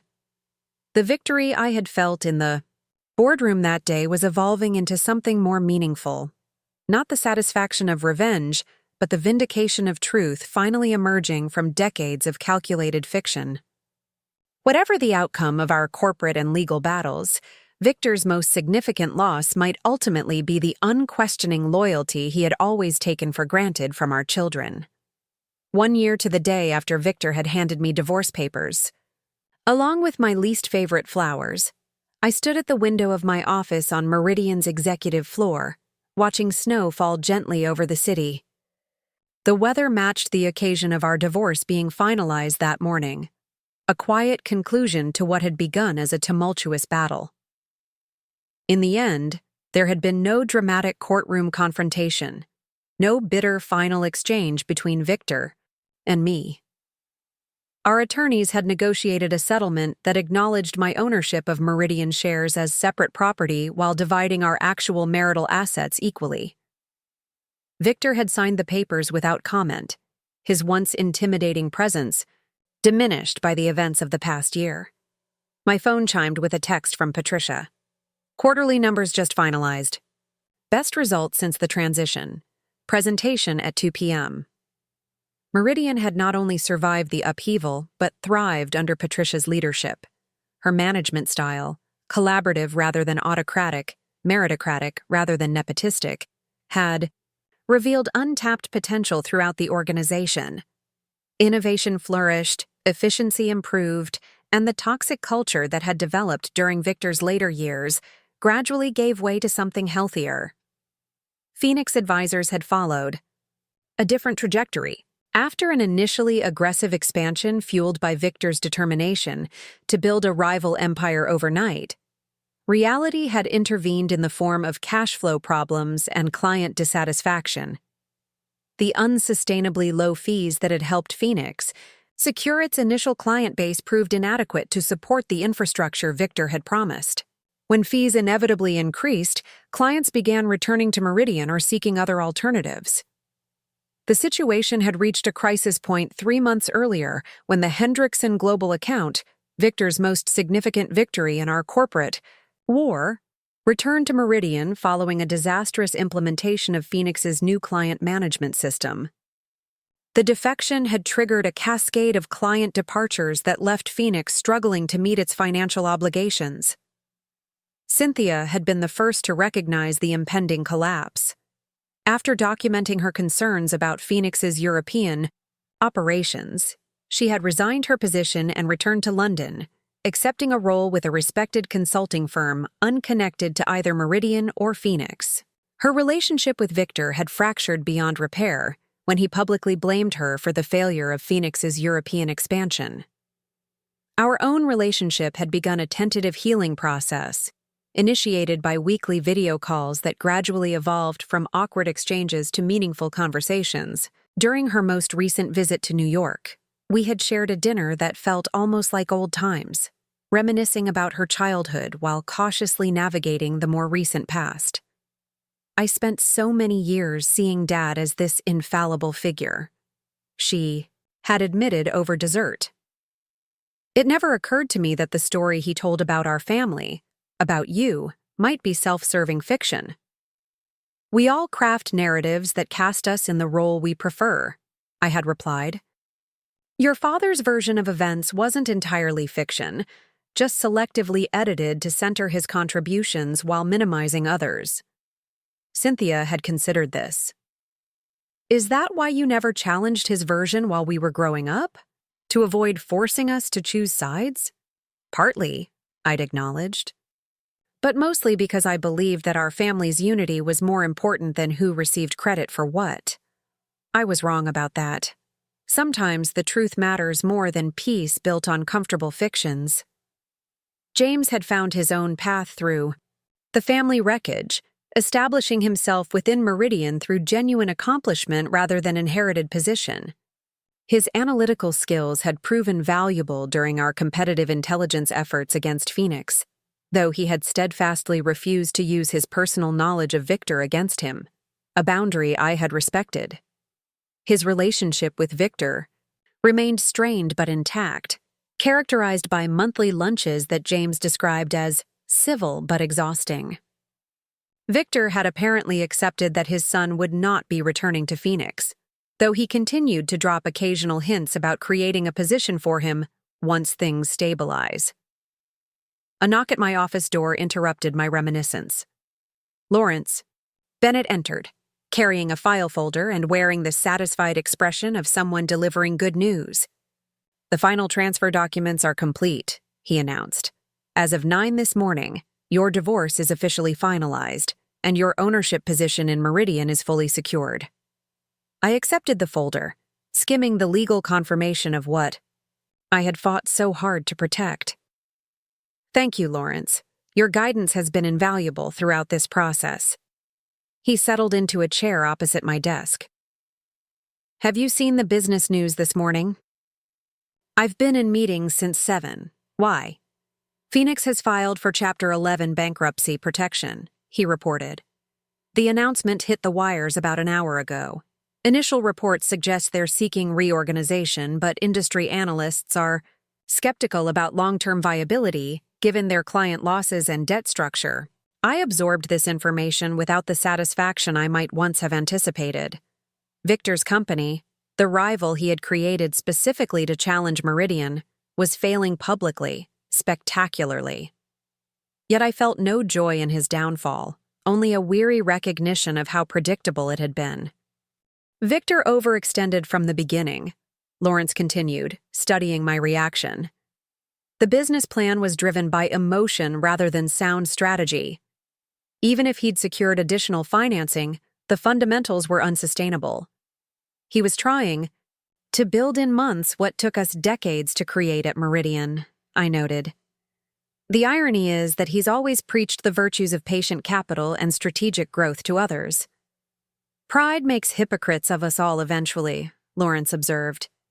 "The question now is what happens to Phoenix's remaining clients and staff. Some might be worth acquiring if the price is right." I considered this from both a business and personal perspective.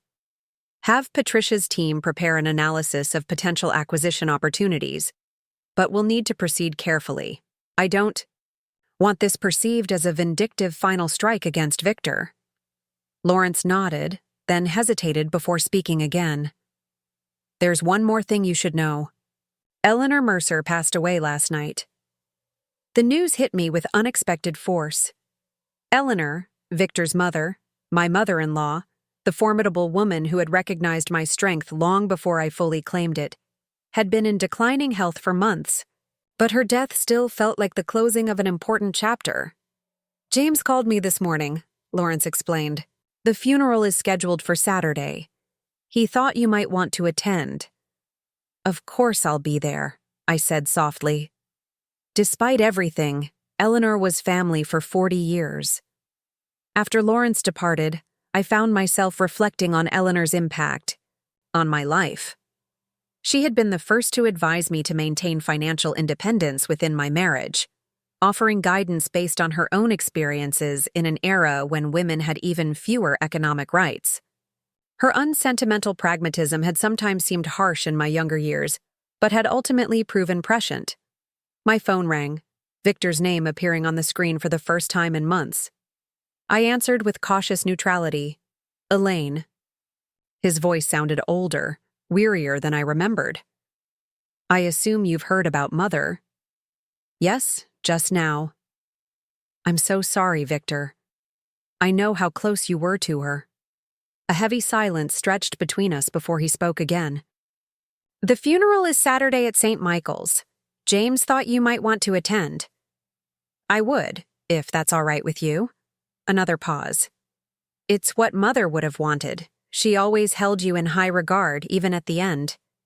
The implicit acknowledgement that Eleanor had chosen sides in our conflict hung unspoken between us. "She was an extraordinary woman. I learned a great deal from her over the years." "Yes." Victor's voice tightened. "I suppose you also know about Phoenix." Lawrence just informed me. "I'm sure you're celebrating this final victory," he said, bitterness seeping through his controlled tone. "No, Victor, I take no pleasure in seeing something you built collapse." I chose my next words carefully. "Would you like to discuss potential options for the remaining viable portions of Phoenix? Meridian might consider a rescue acquisition?" He laughed harshly. So you can complete your triumph by absorbing what's left of my company? No thank you, Elaine. I'll handle Phoenix's reorganization myself. His pride remained intact, even as his circumstances crumbled around him. The Victor I had known for 40 years was still there, stubborn, confident despite evidence to the contrary, unwilling to accept help even when desperately needed. As you wish, I replied. The offer remains open if you reconsider. After we disconnected, I returned to the window, watching snowflakes swirl against the darkening sky. The year that had passed since Victor handed me those divorce papers had transformed nearly every aspect of my life. My career, my relationships with my children, my understanding of my own capabilities. The woman who had accepted those papers with quiet dignity while plotting her response was both familiar and strange to me now, like a character in a story I had read long ago. A soft knock preceded Patricia's entrance. I heard about Phoenix, she said, closing the door behind her. And about Eleanor. Are you all right? I'm fine, I assured her. Just reflecting on how much has changed in a relatively short time. She nodded, understanding. The quarterly presentation can wait if you need some time. No, let's proceed as scheduled. Eleanor would have appreciated the primacy of business obligations. I smiled faintly. She once told me she closed a major design contract the day after giving birth to Victor, conducting negotiations from her hospital bed. Patricia laughed. She sounds remarkably like someone else I know. After she departed, I opened my desk drawer and removed a small jeweler's box containing the diamond bracelet Victor had given me for our 30th anniversary, the one I had worn to Paris alone while he remained behind with Natalie. I had kept it as a reminder of the marriage that had shaped much of my life, both its genuine partnership of the early years and its hollow performance of the later ones. Tomorrow, I would donate it to a women's professional development organization that provided mentoring and seed capital to female entrepreneurs. The proceeds would fund scholarships for women seeking to establish their own financial independence, a fitting tribute to Eleanor and a meaningful use for a symbol of a chapter now conclusively closed. My assistant appeared at the door. Mrs. Mercer, your son is here to see you. James entered, his expression solemn but composed. I wanted to make sure you'd heard about grandmother, Lawrence told me. I'm so sorry, James. How are you holding up? He sank into a chair, running a hand through hair that had begun to show the first traces of gray at the temples. When had that happened? I'm okay. It wasn't unexpected. She was at peace at the end. And your father? How is he handling it? James sighed. Not well. Grandmother's death coming the same day as Phoenix's bankruptcy filing. It's a lot for him to process. He's staying. At my place for now. The creditors have already moved to secure his condo. The image of Victor, once so powerful and commanding, reduced to staying in his son's guest room, struck me with unexpected poignancy. If there's anything I can do... Actually, that's partly why I'm here. James leaned forward. Dad's pride won't let him consider your offer about Phoenix's assets, but realistically, a Meridian acquisition is the best outcome for the remaining employees and clients. I studied my son's face, so like Victor's in its features but increasingly revealing a wisdom his father had never fully developed. Are you suggesting we proceed without Victor's direct involvement? I'm suggesting that Patricia's team approach Phoenix's board directly. With the bankruptcy filing, they have a fiduciary duty to consider all viable options for preserving value. Dad can't unilaterally block a reasonable offer. The strategy was sound from a business perspective, but potentially devastating to whatever fragile remnants of family relationships still existed. James, are you certain this is the path you want to pursue? Your father would see this as the ultimate betrayal, especially coming from you. His expression reflected the difficult calculus he had already performed. Sometimes the right decision isn't the one that causes the least pain. That's something I've learned from both of you, ironically enough. In that moment, I recognized that my son had finally emerged from the shadow of both his parents' narratives to form his own understanding, one that acknowledged the complexities and contradictions of our family history without being defined by them. "I'll have Patricia contact Phoenix's board," I agreed. "But the offer will be fair, not punitive. Whatever has happened between your father and me, I don't want to compound his current difficulties." James nodded. "Thank you." He hesitated, before adding, "There's one more thing. Cynthia's flying in tomorrow for the funeral. She suggested we might have dinner together, the three of us." "I'd like that very much," I said, surprised by the emotion that tightened my throat. After James left, I returned once more to the window. The snow had intensified, transforming the urban landscape below into something softer. The harsh lines of buildings and streets muted beneath a gathering blanket of white. Like the weather, time would eventually smooth the jagged edges of our family's fracture, though the underlying structures would remain forever altered. Victor and I had built two things together over our 4 decades, a family and a company. Both had been fundamentally restructured in the aftermath of our separation. Meridian continued to thrive under new leadership, adapting to changing circumstances with a resilience that perhaps had always existed beneath Victor's more rigid vision.